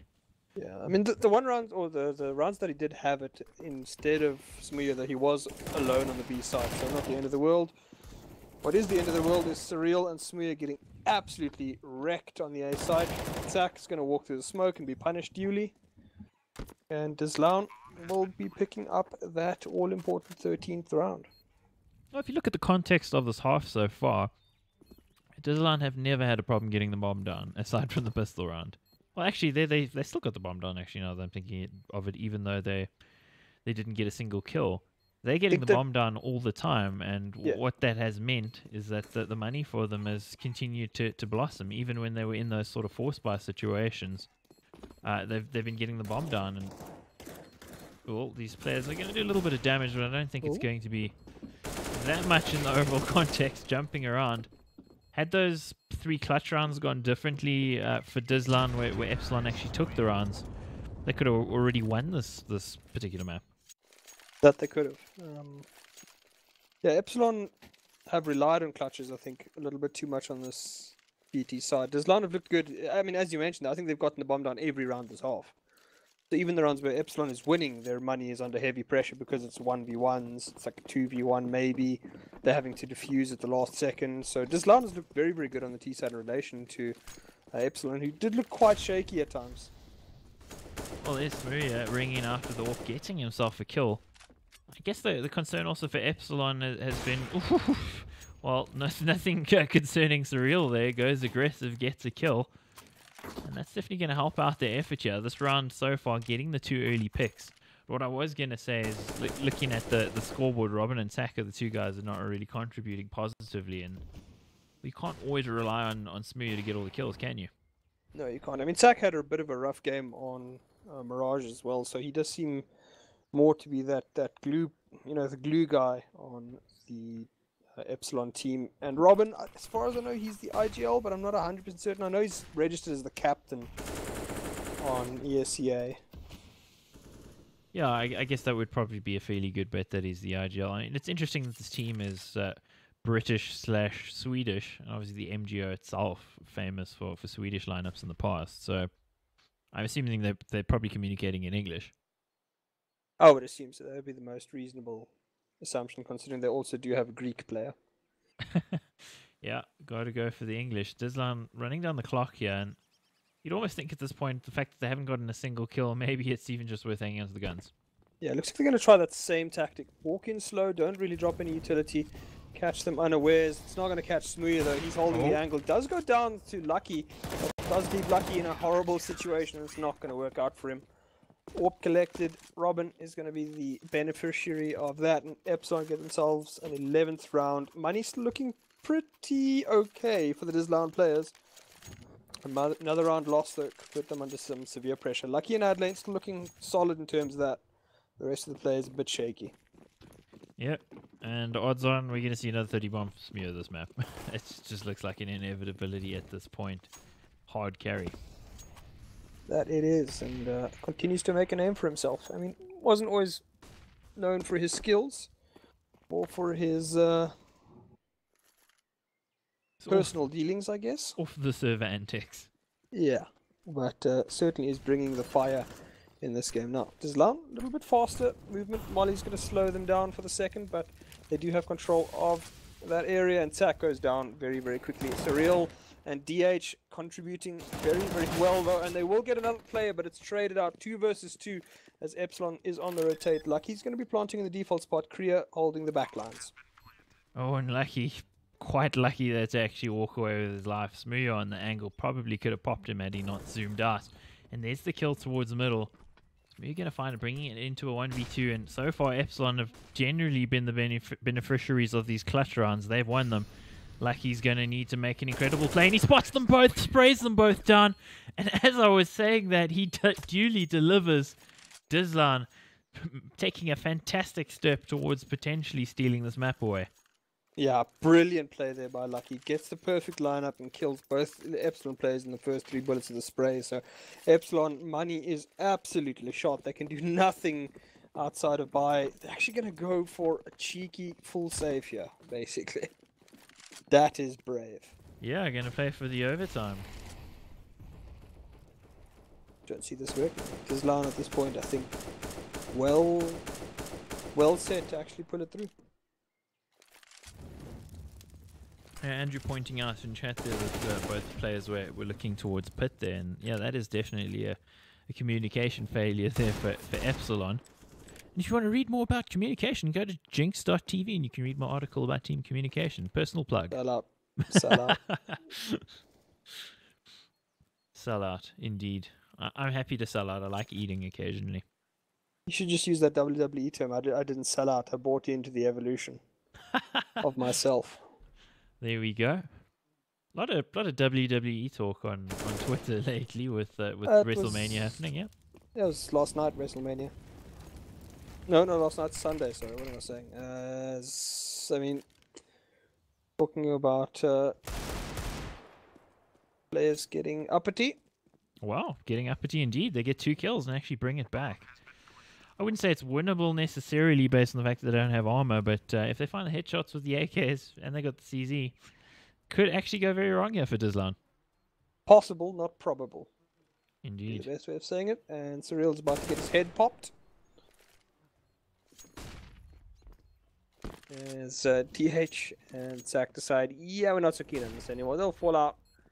dizLown will be allowed to get to map point, and Zach will not be allowed to escape. Yeah, or recover a weapon. I think if they'd recovered 2 weapons, it actually would have helped their buyout immensely. And the fact that it's only 1 year, it's not really going to have that much of an impact for Epsilon's economy. It's going to help, but against map point here for dizLown, they got 4 in hand. Well, it would have helped more had they actually saved 2 weapons there. Yeah, it's still very, very shaky. DH, although all have a rifle in the hand, utility's okay. Although you do worry a little bit about that from us. But dizLown have found much better going without the AWPs, as it were, at lane. That increased speed that the AK allows and the increased mobility seems to be working wonders for him. Oh, as through the wall. is going to wreck Jinx Through the fire. wall. And the fire, Smooya and Robin from the grave, just completely ruining dizLown's day. Well, now's the time, I guess, for the through the fire and the flames reference. Alex, though, gets himself a kill on the lurk. They should have a fairly good idea of where the bomb was, but somehow not covering off Alex here. He's making hay while the sun's shining, and the sun is definitely shining brightly on that A site right now. Yeah, Alex doing huge work here. Could have actually won his team around despite starting it off. Does he catch the player? Smooya is the player with the AWP. Does he spot anything? Alex with a cheeky angle through the smoke. And he is pulling this... I mean, talking about fire and flames, he's pulling things out of the frying pan. But Smooya, he puts it right back into the fire. Wow. That is some 32 and crazy 17. stuff. 32 and 17. He is beasting. On a tear, you got to say. The bias still, though, in tatters. Epsilon, the beneficiary of another clutch one there. And, well, thanks to Smooya, he seems to bank the shots more often than not. I think we've seen him miss 2 shots this entire game. Yeah. One of them was terrible, of course. And what was that? He misses another one. I absolutely jinxed him there. And I don't know what he was doing that far into second mid. Yeah, taking a chance, getting ultra aggressive, paying with his life. So what I got to know here, Andrew, is are you in the neighborhood watch? Is that why you have to go watch the neighborhood? Or am I missing something? Because if you... No, I'm just saying he's already watching the neighborhood. I mean, isn't that what a CS map is? It's basically just a little neighborhood. Oh, that's true. That's true. Oh, that is 100% true. So he is in the neighborhood watch. Okay. He certainly does have the binoculars, so definitely spot out the crims. Do you have weapons, Andrew? I want to know. Do you have weapons with which to deal with the criminal elements of Port Elizabeth? Got a baton. Sorry, guys. Seems a lot less intimidating now. It does seem a lot less intimidating. We're getting a bit distracted. 15-12, yeah. dizLown on map point, looking to equalize the series and take us to the 3rd map. And the buy from Epsilon, not so good, and the numbers not so good either. So I don't know what Smooya was doing though. I got to wonder why he was all the way in second mid past it. Probably his own smoke. That early aggression as DH somehow gets a kill, starts things off well. Kriya is forced to get a double kill to turn this round for his team. Epsilon though, 2 versus 3, can't see this going very, very well. Spiril and Robin, the last remaining players, and they are miles from a bomb set at this point. And all important, Robin gets the first kill. Surreal pushing up through through the middle area, but Lucky is going to catch him late in the round, and Lucky will tee it off 16-12. dizLown turning things around on their home map. We're going to train, boys. It's the 3rd map available. Yeah, that's an exciting one because we've seen both Epsilon and dizLown perform some rather big miracles on train. They look good on that map, so I think it's a fitting end to the series. This map has certainly been very back and forth, so I'm quite excited for that third map. That I am. Both teams more than willing to play train. Tends to go to the third slot if they're playing, and at the moment, it doesn't look as though Epsilon is fantastic on train. dizLown has yet to lose a map on it this season, and Vexed eBuyer accounted for the boys from Epsilon. So the mixed team from Sweden and UK, they're going to need to pull out all the stops because I don't think they'll be too happy with their second map performance here. Definitely not. And Smoothie again, 35 kills the first map, 32 kills the second. This time, not enough. It must be the ADR. He had 150 on the first. He's only a mere 105, yeah. Oh, a mere 105. Yeah, Utterly unacceptable. Unacceptable, Smoothie. What are you doing? Now, of course, all in jest, guys. Great player performing miracles for his team, and can he continue the miracle? Another 30 bomb on the third map. Will it help him get his team across the line, or can dizLown continue their recovery? They just need to win a pistol round. Yeah, they can't buy one of those at the moment, so it's going to be pretty rough. Well, thanks for joining us, guys. We're going to take a quick break while the teams switch servers and eat their halftime oranges and do all of that. Get yourself a drink, make some popcorn, and join us for the third map in just a few minutes.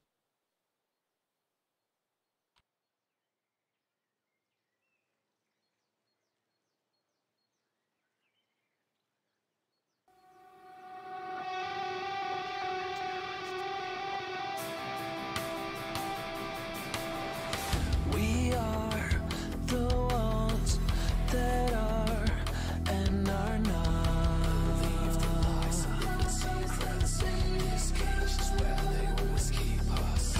We're told that our mistakes are all that we are. The cost that comes with giving up. Walk away from it all. Should we just give up? We are the blind, we are the lost.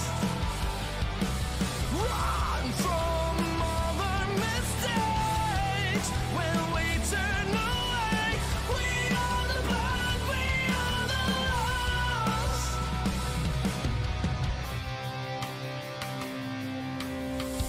We give away, but then we keep it.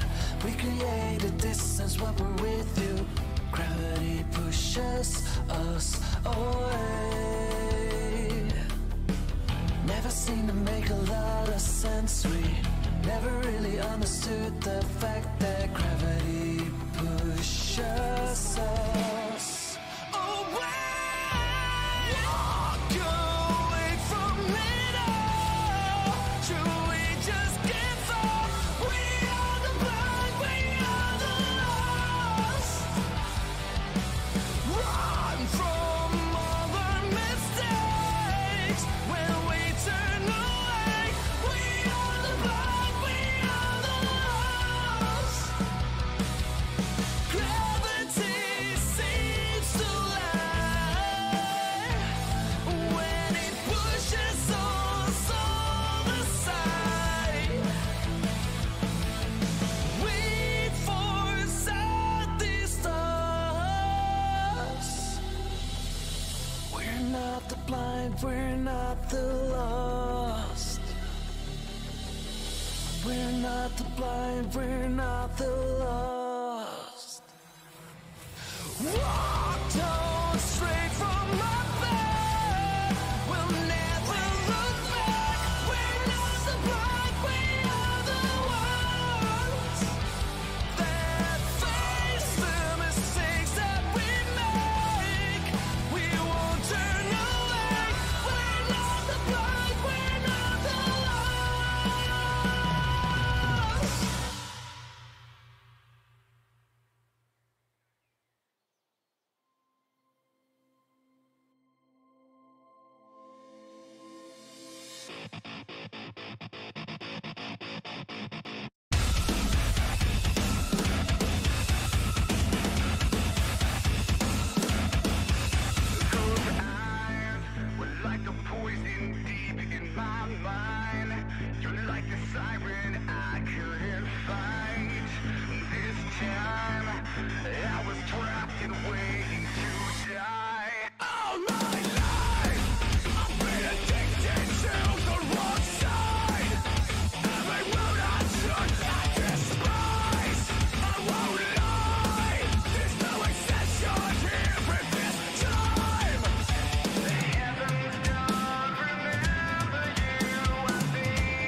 I gave a shit and you still packed all your stuff. And I gave you the world, but enough is enough. Now I know these are different, I know that you're different. Just know that I let go the next time you hear this.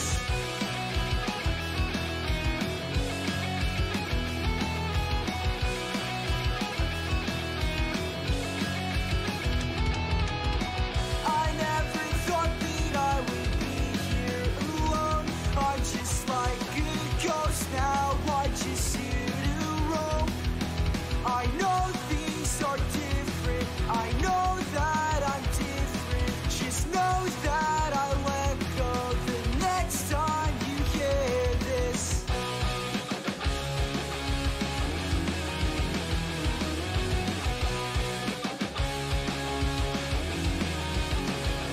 And I gave a shit and you still packed all your stuff.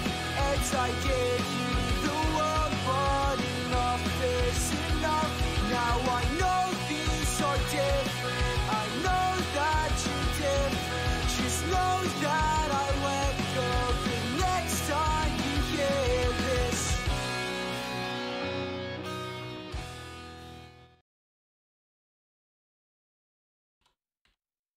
And it looks like we are back. Mr. Prof, you ready to go? I am. Well, so am I, and it looks like the teams are pretty feisty too. dizLown looks like they might actually take themselves a knife round, yeah. Ugh, talking about a knife round. Who cares? Yep. I think dizLown has won every knife though. Which is kind of in contrast to how they've been absolutely bodied in every single pistol round. Yeah, I mean the closest they've come to winning a pistol was when they got the bomb down and then got 3 kills. Yeah, well, let's hope that they can actually find themselves a pistol here, because I think a pistol, particularly on CT side on train, is pretty crucial. For you guys just joining us, it's ESEA Main Europe Season 27 quarterfinals, 1-1 on the map score. dizLown took the last map, so they should have a little bit of momentum going into this, but as we just mentioned, pistol rounds have not been their friend so far. No, they have a grand total of 3 kills in 4 pistols. So it's not looking good for dizLown thus far, but this is a map much more favored to CTs than I think either of the last 2. So it certainly is going to be an assist for dizLown because they haven't looked good this far. Yeah, indeed. And while we're waiting for some action to go on... Oh, actually, the action is coming in thick and fast here. Alex on the angle. He's not going to get a kill, and I think he needed, and he's been dropped low as well, 18 HP. And Robin has got in close here. There's at least a kill there, but Robin just destroying them there. And again, pistol rounds going awry. They need to get something, and they're not getting anything here. Adlane, the last man left alive, and he's in a 1v4. And Smooya, well, he's had enough. Yeah, he has indeed had enough. He's dropped 230 bombs in 2 games and hasn't been rewarded as one would expect. But at the moment, Epsilon continue their streak of pistol rounds over dizLown here, and the French boys, well, I mean, usually they're pretty solid on pistols. These guys, unfortunately, have... I think to say they're bad is a bit of an understatement in this series. How much better off would dizLown be here if they'd actually taken themselves a pistol round or 2? I mean, I'm not even asking for all the pistol rounds, just a couple. I mean, just one, I think, would be a decent request. As it is, Epsilon abusing the fact that they have won those pistols to great effect. They will actually catch another player. Robin farming some money there on Adlane. He's up against another player. He's actually going to get a very sexy headshot here. Jinx doing some damage as he was on Mirage. But it's not going to last very long, unfortunately. Epsilon picks up their second and continues to build up the rounds to start off. dizLown will be on a full save. That's actually the first time that they haven't full saved after losing the pistol. Yeah, usually they tend to only get a couple P250s and that's pretty much it. But they're fully investing, which is a bit of a change in the archetype that they've been setting up so far. Yeah. So Epsilon, again, super aggression. They have moved very, very quickly on all of these rounds on train thus far. And will be punishing up in close range though against weapons that they know they massively outgunned. So Robin could be own player to go down here. He's going to get hunted. What? Kriya. Oh, things are turning around here somehow. The unupgraded pistol's doing some massive damage to the Epsilon players. 2 players left. What? And they'll still take a headshot there as well. So huge damage dealt by Epsilon, despite spending not a single lick of money. Yeah, dizLown inflicting a little bit of pain there, but Epsilon, well, after taking a few headache tablets after all the headshots that they received, they'll be going into this full bar round with a little bit of confidence. Smooya on the AWP, you got to feel for the opposition always when Smooya's got the AWP at this stage. He's been absolutely irrepressible in the game so far. For Adelaine, he definitely looked better on the previous map, but still not quite the Adelaine of old. And they're rushing through that fire, and Jinx fully flashed, doing huge damage. Sack going to get extinguished by Lucky as well. And the fast player not working out so far. No, it isn't. Robin getting some kills, and he's actually getting a double, so it's turned this around. It's now 2 versus 2. He spotted a third. Can he get the kill there? He needs to not move. Alex, unfortunately, just giving his position away. And Adlin is going to go down. What the hell is going on here? Smooya reaping his foe. And at this point, dizLown. Oh, dear Lord. I have no idea what's going on there. It looked so good in that last round, doing huge damage to the Epsilon economy. Start things off well with a double kill here, and then just completely fall apart. Yeah, that was pretty terrible from them. Well, you got to also credit Smooya with some of the impact there, considering what he's done. And oh, he's eaten himself a couple of nades. How many nades has Smooya died to in this game so far? I think that might be the 4th. It's at the very least the 3rd, because I know he died twice on Inferno. I don't know about Mirage. Well, Just denied. to make it happen, yeah. Got a magnet or a body, I would guess. Poor guy. If you're saying poor guy, well, we could probably apply that to the whole dizLown team so far. Starting on the CT side, it's generally accepted to be the side that you want to be on train. And so far, despite a great start in that previous buy round, they haven't really gotten too much for their efforts. No, they haven't. Epsilon have looked extremely speedy on this map, never really giving dizLown a chance to set up and hold proper positions. And it's paid dividends. dizLown clearly not capable of dealing with the speed at which Epsilon is running at this point. Surreal now on the hunt for some kills here. Actually, DH will go down there. I don't think Adelaine can get out here with the weapon with the time that's available. Maybe he can get a couple of kills and he's gonna. That's gonna hurt them at least a little bit. That it is. He's going to go down though, and they'll lose 2 players for that. No recovery of the upgraded weapons, so a bit of a loss there for dizLown at the end. Could have gotten a little bit more, I think, but as it is, they'll still get themselves the M4s, quite a bit of utility as well, so about as close to max gunned as you could possibly hope to be. Epsilon, though, they are doing some interesting things. DH on a Krieg. Okay. Is this config? Is it? I think you mean Magus. Magus, yeah, I was actually gonna change that. Oops, I walked right into that one. Prof is the one person in SACS who would actually correct me. Well, because you know, the other guys wouldn't actually know. So. Oh, wrecking people, I shouldn't be doing that. No, you should not. Kriya, moment, holding fairly passive angle, doesn't really want to take many fights. Smooya is the exact opposite. Extreme aggression, bounces out of A main and just shoots Jinx at point blank range with an AWP, because why not? Why the hell not? Smooya is brimming with confidence, possibly on his way to, I think, what could be said to be a better team. Trades outs here as DH does put that Krieg to good use. But at this point, dizLown is in a horrible situation. Lucky is holding a pretty decent angle. Robin, though, does suspect that something's up. And I don't know if Lucky even checks this angle, to be fair. I like the boost, though. That's hedging their bets. If Lucky is there, and they seem to think he is, there's 3 players there, potentially. And, oh, they drop off the boost at the very moment he decides to speak. How unlucky. Yeah, that is a bit of a rough one. Alex, good aggression there. Catches DH seconds after he's thrown that molly and buys dizLown quite a bit of time and space. Robin is going to jump right into an AWP there. It's all up to Smooya. 1v3 on the B side. This is going to be a tough one. Needs to get a kill to start things off. Not going to get a single one. Lucky takes his head off and dizLown takes their first round.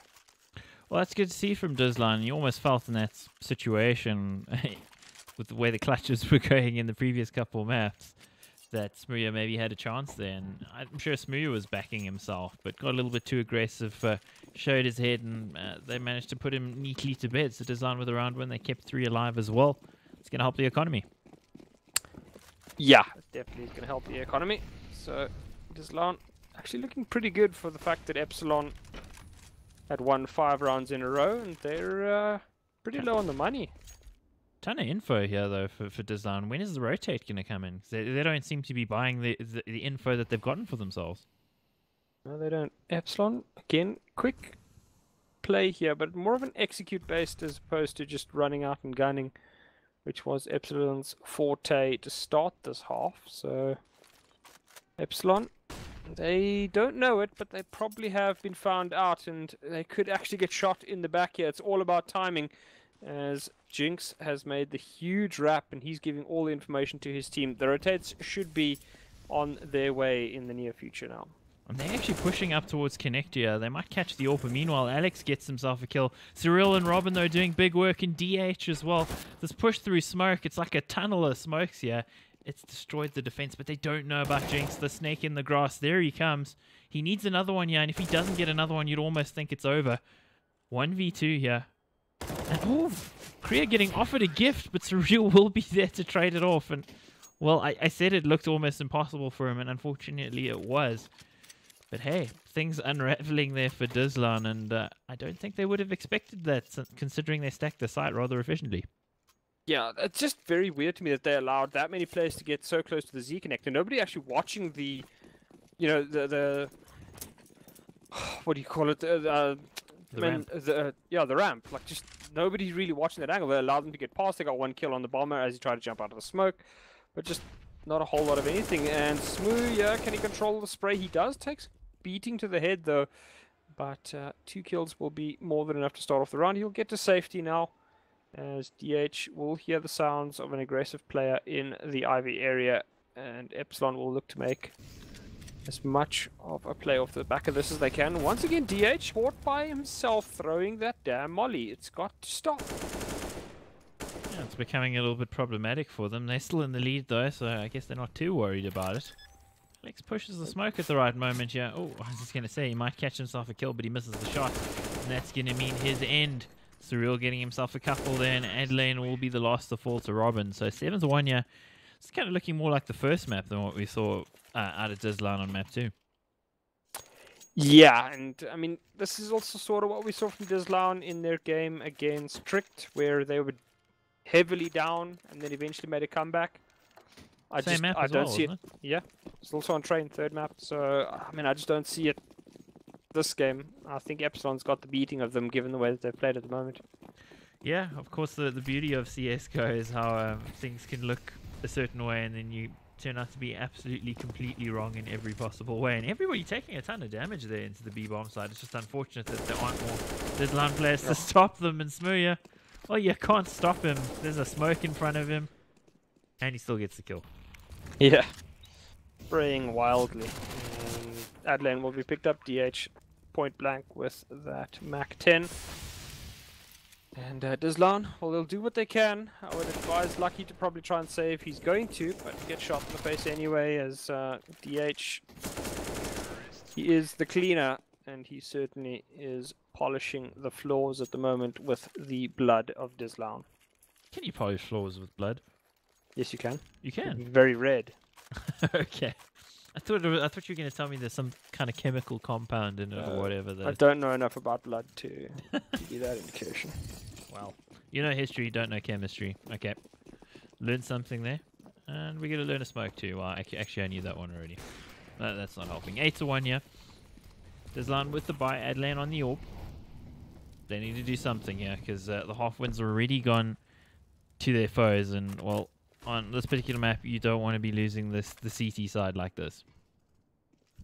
Yeah. Well, I mean, at this stage, I think dizLown are in...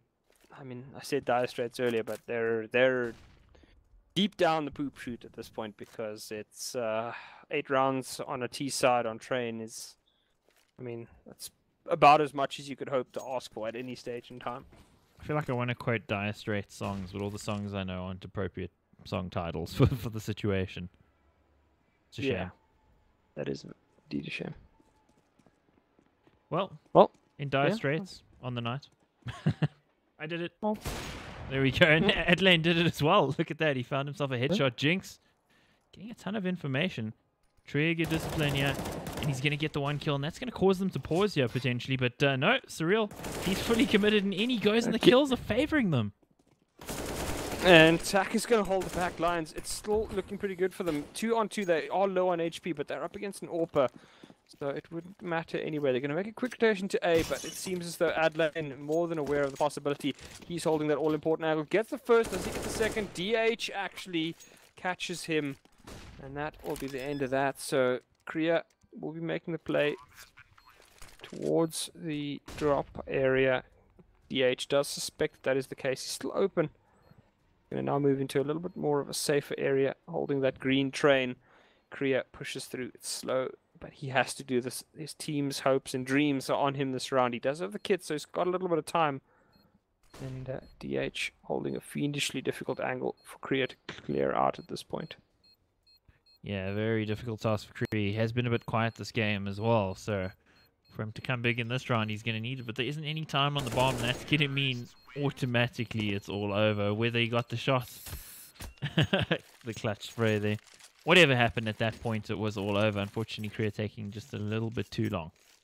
Yeah, and that's the second time that dizLown's actually been caught not watching the ramp. If Surreal's not able to get through the ramp, push up behind that smoke and just shoot player on top of train and still do huge damage to the second player, I think dizLown has a much better chance there. But it's just dizLown.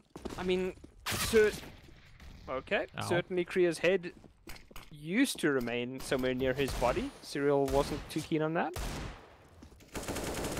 Oh, I mean, I was going to say the DUI called the AWP for some reason could be dangerous, and then it was dropped rather smartly. So, yeah, as you said, the ramp control has been an issue for dizLown, and maybe that's Epsilon going back and looking at the demos of the trick game. I mean, I don't know if necessarily watching the demos of the trick game. It's just, it's either their flashes are fantastic, but whenever I look at the players from dizLown, they're not flashed. They're still getting wrecked, just like this. Surreal gets wrecked there by Alex, and Smooya's chiming in with his own body there. Tak and DH, the last remaining players now, still heavily in their favor. dizLown doesn't really have the HP to even attempt this, so they will do what they can. Alex has spotted a player, but Alex is going to go down, and that'll be the end of that. dizLown will keep Lucky alive. He's going to save an AK, but at this time, it's all Epsilon. Yep, one-way traffic on train. Trying to figure out a figure of speech to liken it to trains, but the problem is trains tend to move one way along a particular line, so nope. Fail. Yeah, Epsilon, getting money for nothing. There we go, Dire Straits reference as well. Geez, everybody who's younger is going, what the hell are these old guys talking about? I mean, to be fair, I've never actually concertedly listened to them. It's one of my father's favorite bands, so not. Indeed, also one of my dad's favorite bands.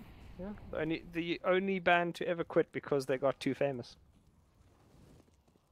Wow. Okay, I didn't actually know that. You learned that from your dad? That is what I was told, and further research indicated that Mark Knopfler, the original and primary band leader, eventually shut down the band because they had elevated themselves past what he envisioned for them. He didn't want to be playing to stadiums and stuff. Yeah, well, can't always choose what measure of success you get, whether you're massive or whether you're tiny. So, you never know. And, well, the massive total from Epsilon definitely contrasting against the rather tiny total from dizLown. Smooya creeping in here, and he's cognizant of Korea. Korea's not been having a great game at all, even in their victory on the previous map, Inferno. And right now, this has gone out of all control. It just feels like dizLown, unless miracles happen. Oh, maybe miracles might happen here from Lucky, getting himself 2. Tak doing a good job at finishing him off there. Adlane we need to see more of. It hasn't been great thus far. Jinx goes down to low HP, as is dizLown. Smooya holding the angle, and he's going to be the playmaker here. He's the one with the high HP. Tsack's going to do what he can. He's actually going to start things off well. It'll be dizLown going down. Does know that the player should be pushing out a pop dog, but it's not fast enough on the reactions for Jinx to grab Tsack there. Alex and Jinx in a 1 versus 2. Smooya does molly it off. Alex could, in theory, push through that molly, but he's not going to. Jinx. Position is good for him. He's going to catch Smooya. And that will be that. dizLown pick up their second round on the T side, sorry, on the CT side in round number 12. They are getting absolutely hammered here by Epsilon at the moment. RPK'd. Yeah, to say the least. 10-2, Epsilon still in, well, a rather dominant position here. dizLown, the best they can hope for is 5 from this half. So, I think for dizLown, definitely a disappointing overall performance on this map. But, well, how are you going to shut down what Epsilon are dishing out, particularly on that B-bomb side? Well, I know how I would shut it down. Look at the ramp. Yeah, just spot the ramp. They've got some aggression, and it's going to work out. Lucky and Smooya trade kills on the opposite map. On the opposite sides, as Kriya and Jinx at this point last remaining players before Lucky rotates over to the A side. The DH looking pretty good as a stand-in here for Genko. And, well, the position they're in, you definitely can't argue with the results. Epsilon definitely going to miss Smooya if he does indeed move over to Big in the future. Yeah, I mean, this was a team primarily created around him. I mean, Epsilon sort of had to split up the whole team. What was that, Alex? No idea. It was a bit of a waste. That certainly isn't. Going to grab himself DH. And Lucky picks himself up a Smooya on the side. Zach going to be the last remaining player. He's got a 1v3 to win. And he's not going to get a single one. Down he goes. dizLown 3-10. Epsilon. I mean, at this point, half is already won, so they'll probably give up this 4th round. Won't be too stressed about it, but I mean, huge work done early on. Very much so. So at this particular point, they finally looked at the ramp and they went around. Look at that. Yep. Double AWP for dizLown. It was pretty successful for them previously, and Epsilon on pistols. Pretty dangerous with the pistols, of course. But you gotta hope that dizLown would deal with it well at this point. If they can at least get themselves 5 here, then they've got somewhat of a chance in this game. I mean, without the 5, I'd say no chance. Yeah. Oh! My word. Yeah. Just making Kriya's life that much harder as dizLown. He's going to do whatever he can. He's going to shut down Smooya. And at the moment, Epsilon, well, they've done as much as they could in this round to make things tough for dizLown, but it does seem as though the French are going to be going into the last round of the half with a full economy, able to buy up everything they need and then take it to Epsilon. The mixed team just funneling their last set of players into an AWP. Lucky will be so glad for some confidence shots. Yeah, definitely going to make him feel a little bit more happy with his life. Of course, you're not going to be happy with your life at the score that they're steering down the barrel of. But still, as you say, a little bit of confidence, inspiring shots, some rounds that may make them feel like they can actually play Counter-Strike after all. Because that is always the issue when you're taking pain in a game. It almost feels like nothing you try, no matter what, works. Yeah. It is a rough day, to say the least, here. Well, if they dizLown guys. Yeah. I think if they get the 5, they'd at least stand somewhat of a chance. 4, I'd say no. Especially considering they don't win pistol rounds. Yeah, that is the biggest worry. I mean, the thing is we haven't actually seen Epsilon's T side, so it could be entirely anorexic in terms of what they're capable of doing. But yeah, dizLown at this point, I mean, they're, what, 0-5 in pistols? So I don't have much faith in their pistols, which would put, at the very least, Epsilon at about 13 if dizLown gets to 5.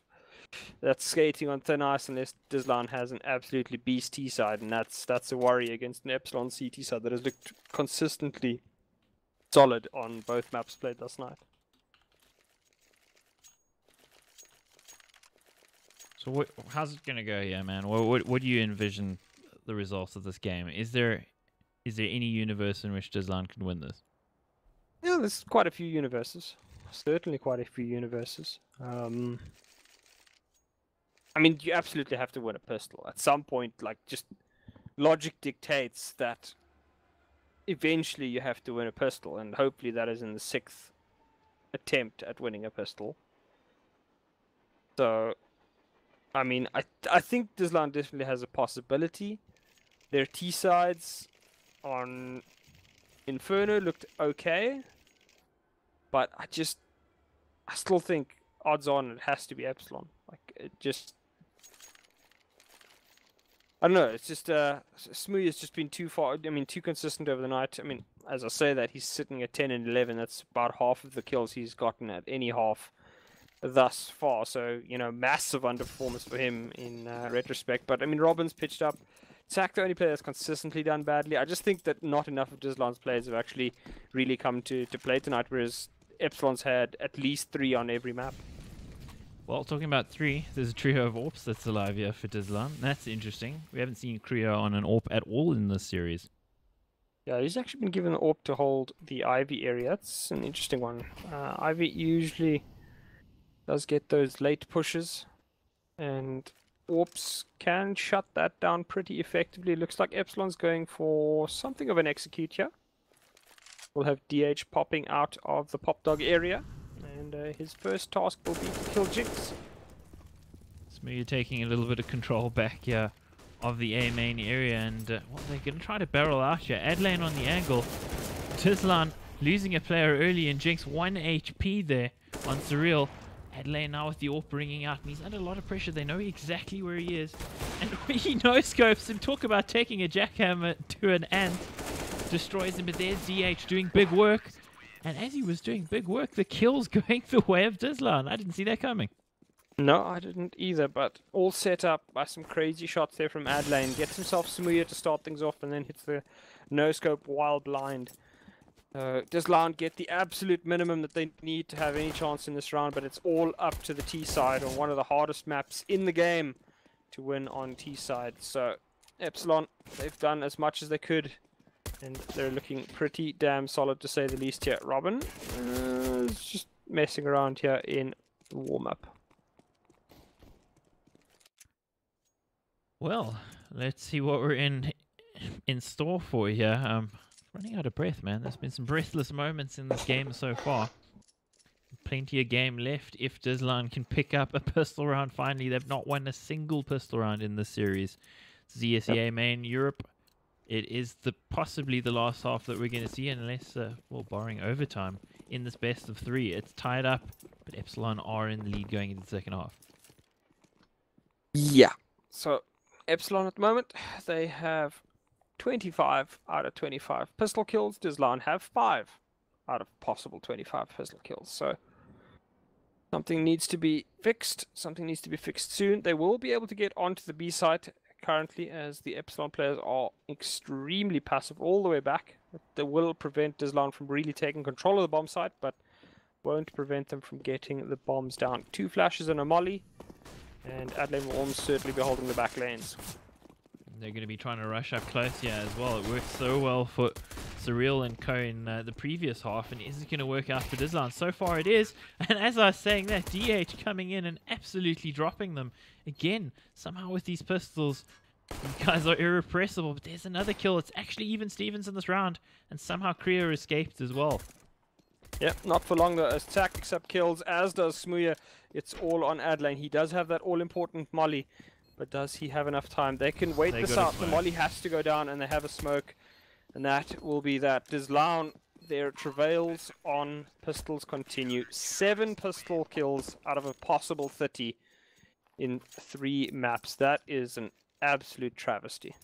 Yep, that is terrible from dizLown. Not a terrible round in the context of the game overall compared to some of the other pistol rounds we've seen, but if you look at the overall picture, it does not make well, I was gonna say for pretty reading, but you tend not to read a picture. It's just like they try to do a beautiful work of art, and it's sort of a stick man.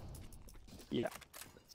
Not looking great. dizLown once again forcing up after losing a pistol. As we mentioned earlier, a bit unusual for them. They've tended to be pretty fiscally responsible, as it was. I think the game's just starting to get to them now. They realize they're chasing it. They have to do something. CZs and a full set of utility for the boys from France. Can they do it? CZs have looked potent in this series thus far, but Train, not one that is going to be an easy map to take.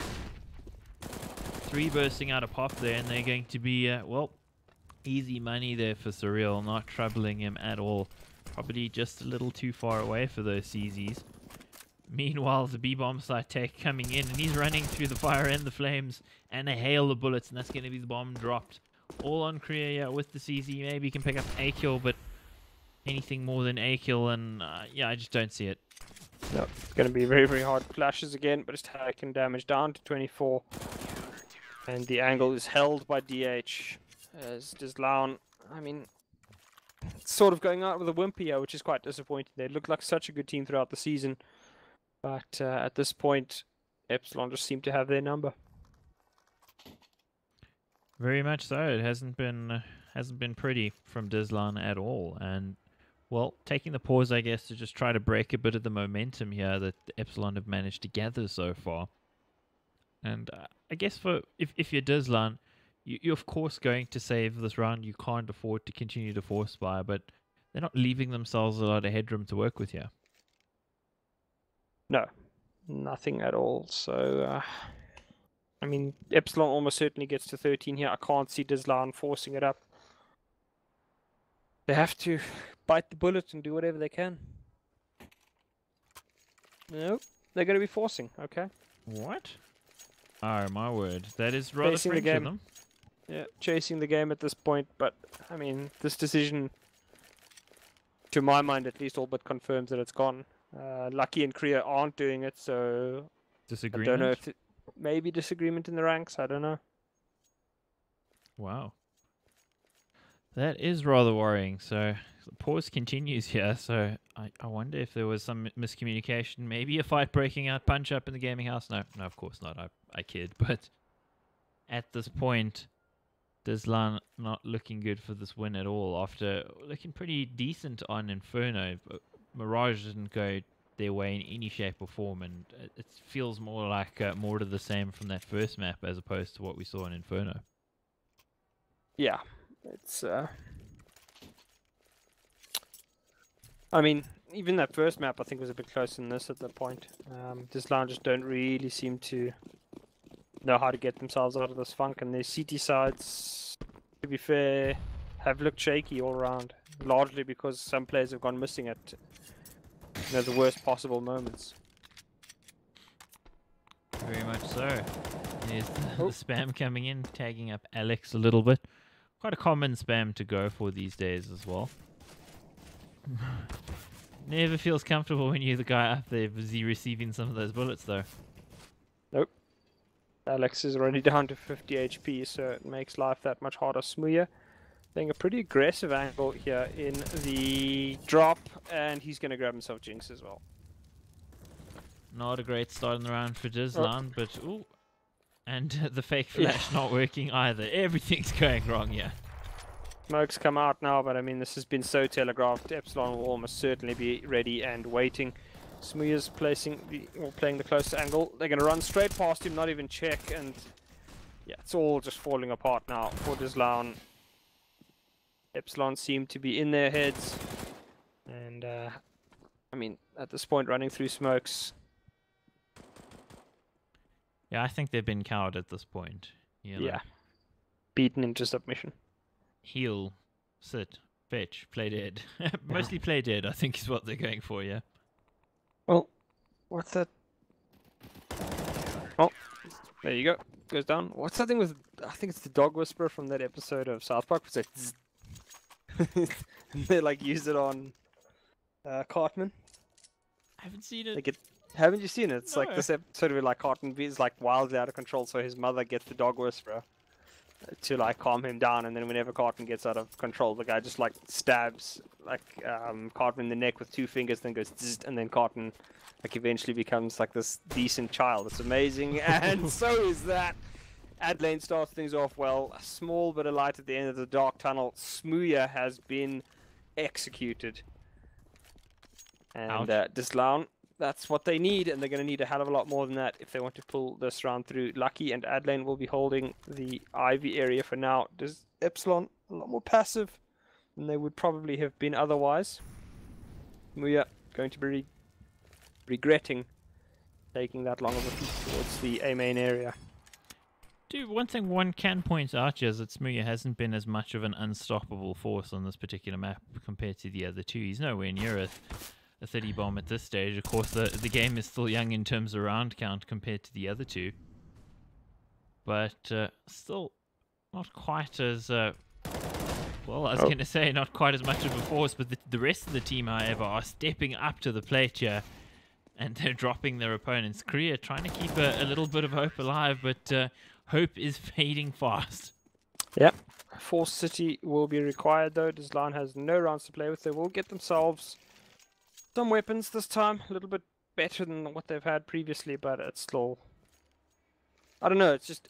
It seems very defeatist to go for the forces constantly. Korea is going to late buy. Okay, I was going to say, like, he had a Glock until that point, but I mean, speed, I think maybe try that. DH is going to run right into a whole bunch of them. He's going to get the first, he's not going to get the second. Smooya is contributing pretty well though, as he jumps down aggressively, and I mean, even speed doesn't seem to be working for dizLown right now. They do whatever they can. Korea gets shot down, Sak gets the headshot there. Last remaining player is Lucky. It's a 1v3, he does have the bomb, but he's going to need to pull out a lot more of what his name represents at this point, because it's not looking great. Hasn't been very. Yeah. Well, going for the long play here, potentially walking through Ivy. Maybe you could catch them off, but the problem, of course, is that he doesn't have a great weapon to work with here. He doesn't have much in the way of utility. So, literally... he'd have to be the luckiest son of a gun that ever lived. Yeah. All headshots, nothing else matters at this point. And Sak teaches him the value of that statement. So all headshots for Sak there. So 15-5 here, Epsilon on map and series point here. Looking to go into the semi-final. They'll be the first team to actually qualify for the semi-finals. And, well, dizLown looking to be going out with the whimper here. Barely even a whimper. yeah, it's quite disappointing actually to see dizLown just sort of fall over at the end. I mean, they've done so well up to this point, had gotten themselves a great position as Surreal starts things off in perfect fashion. And one could say traditional fashion at this stage for Epsilon, as dizLown loses their player.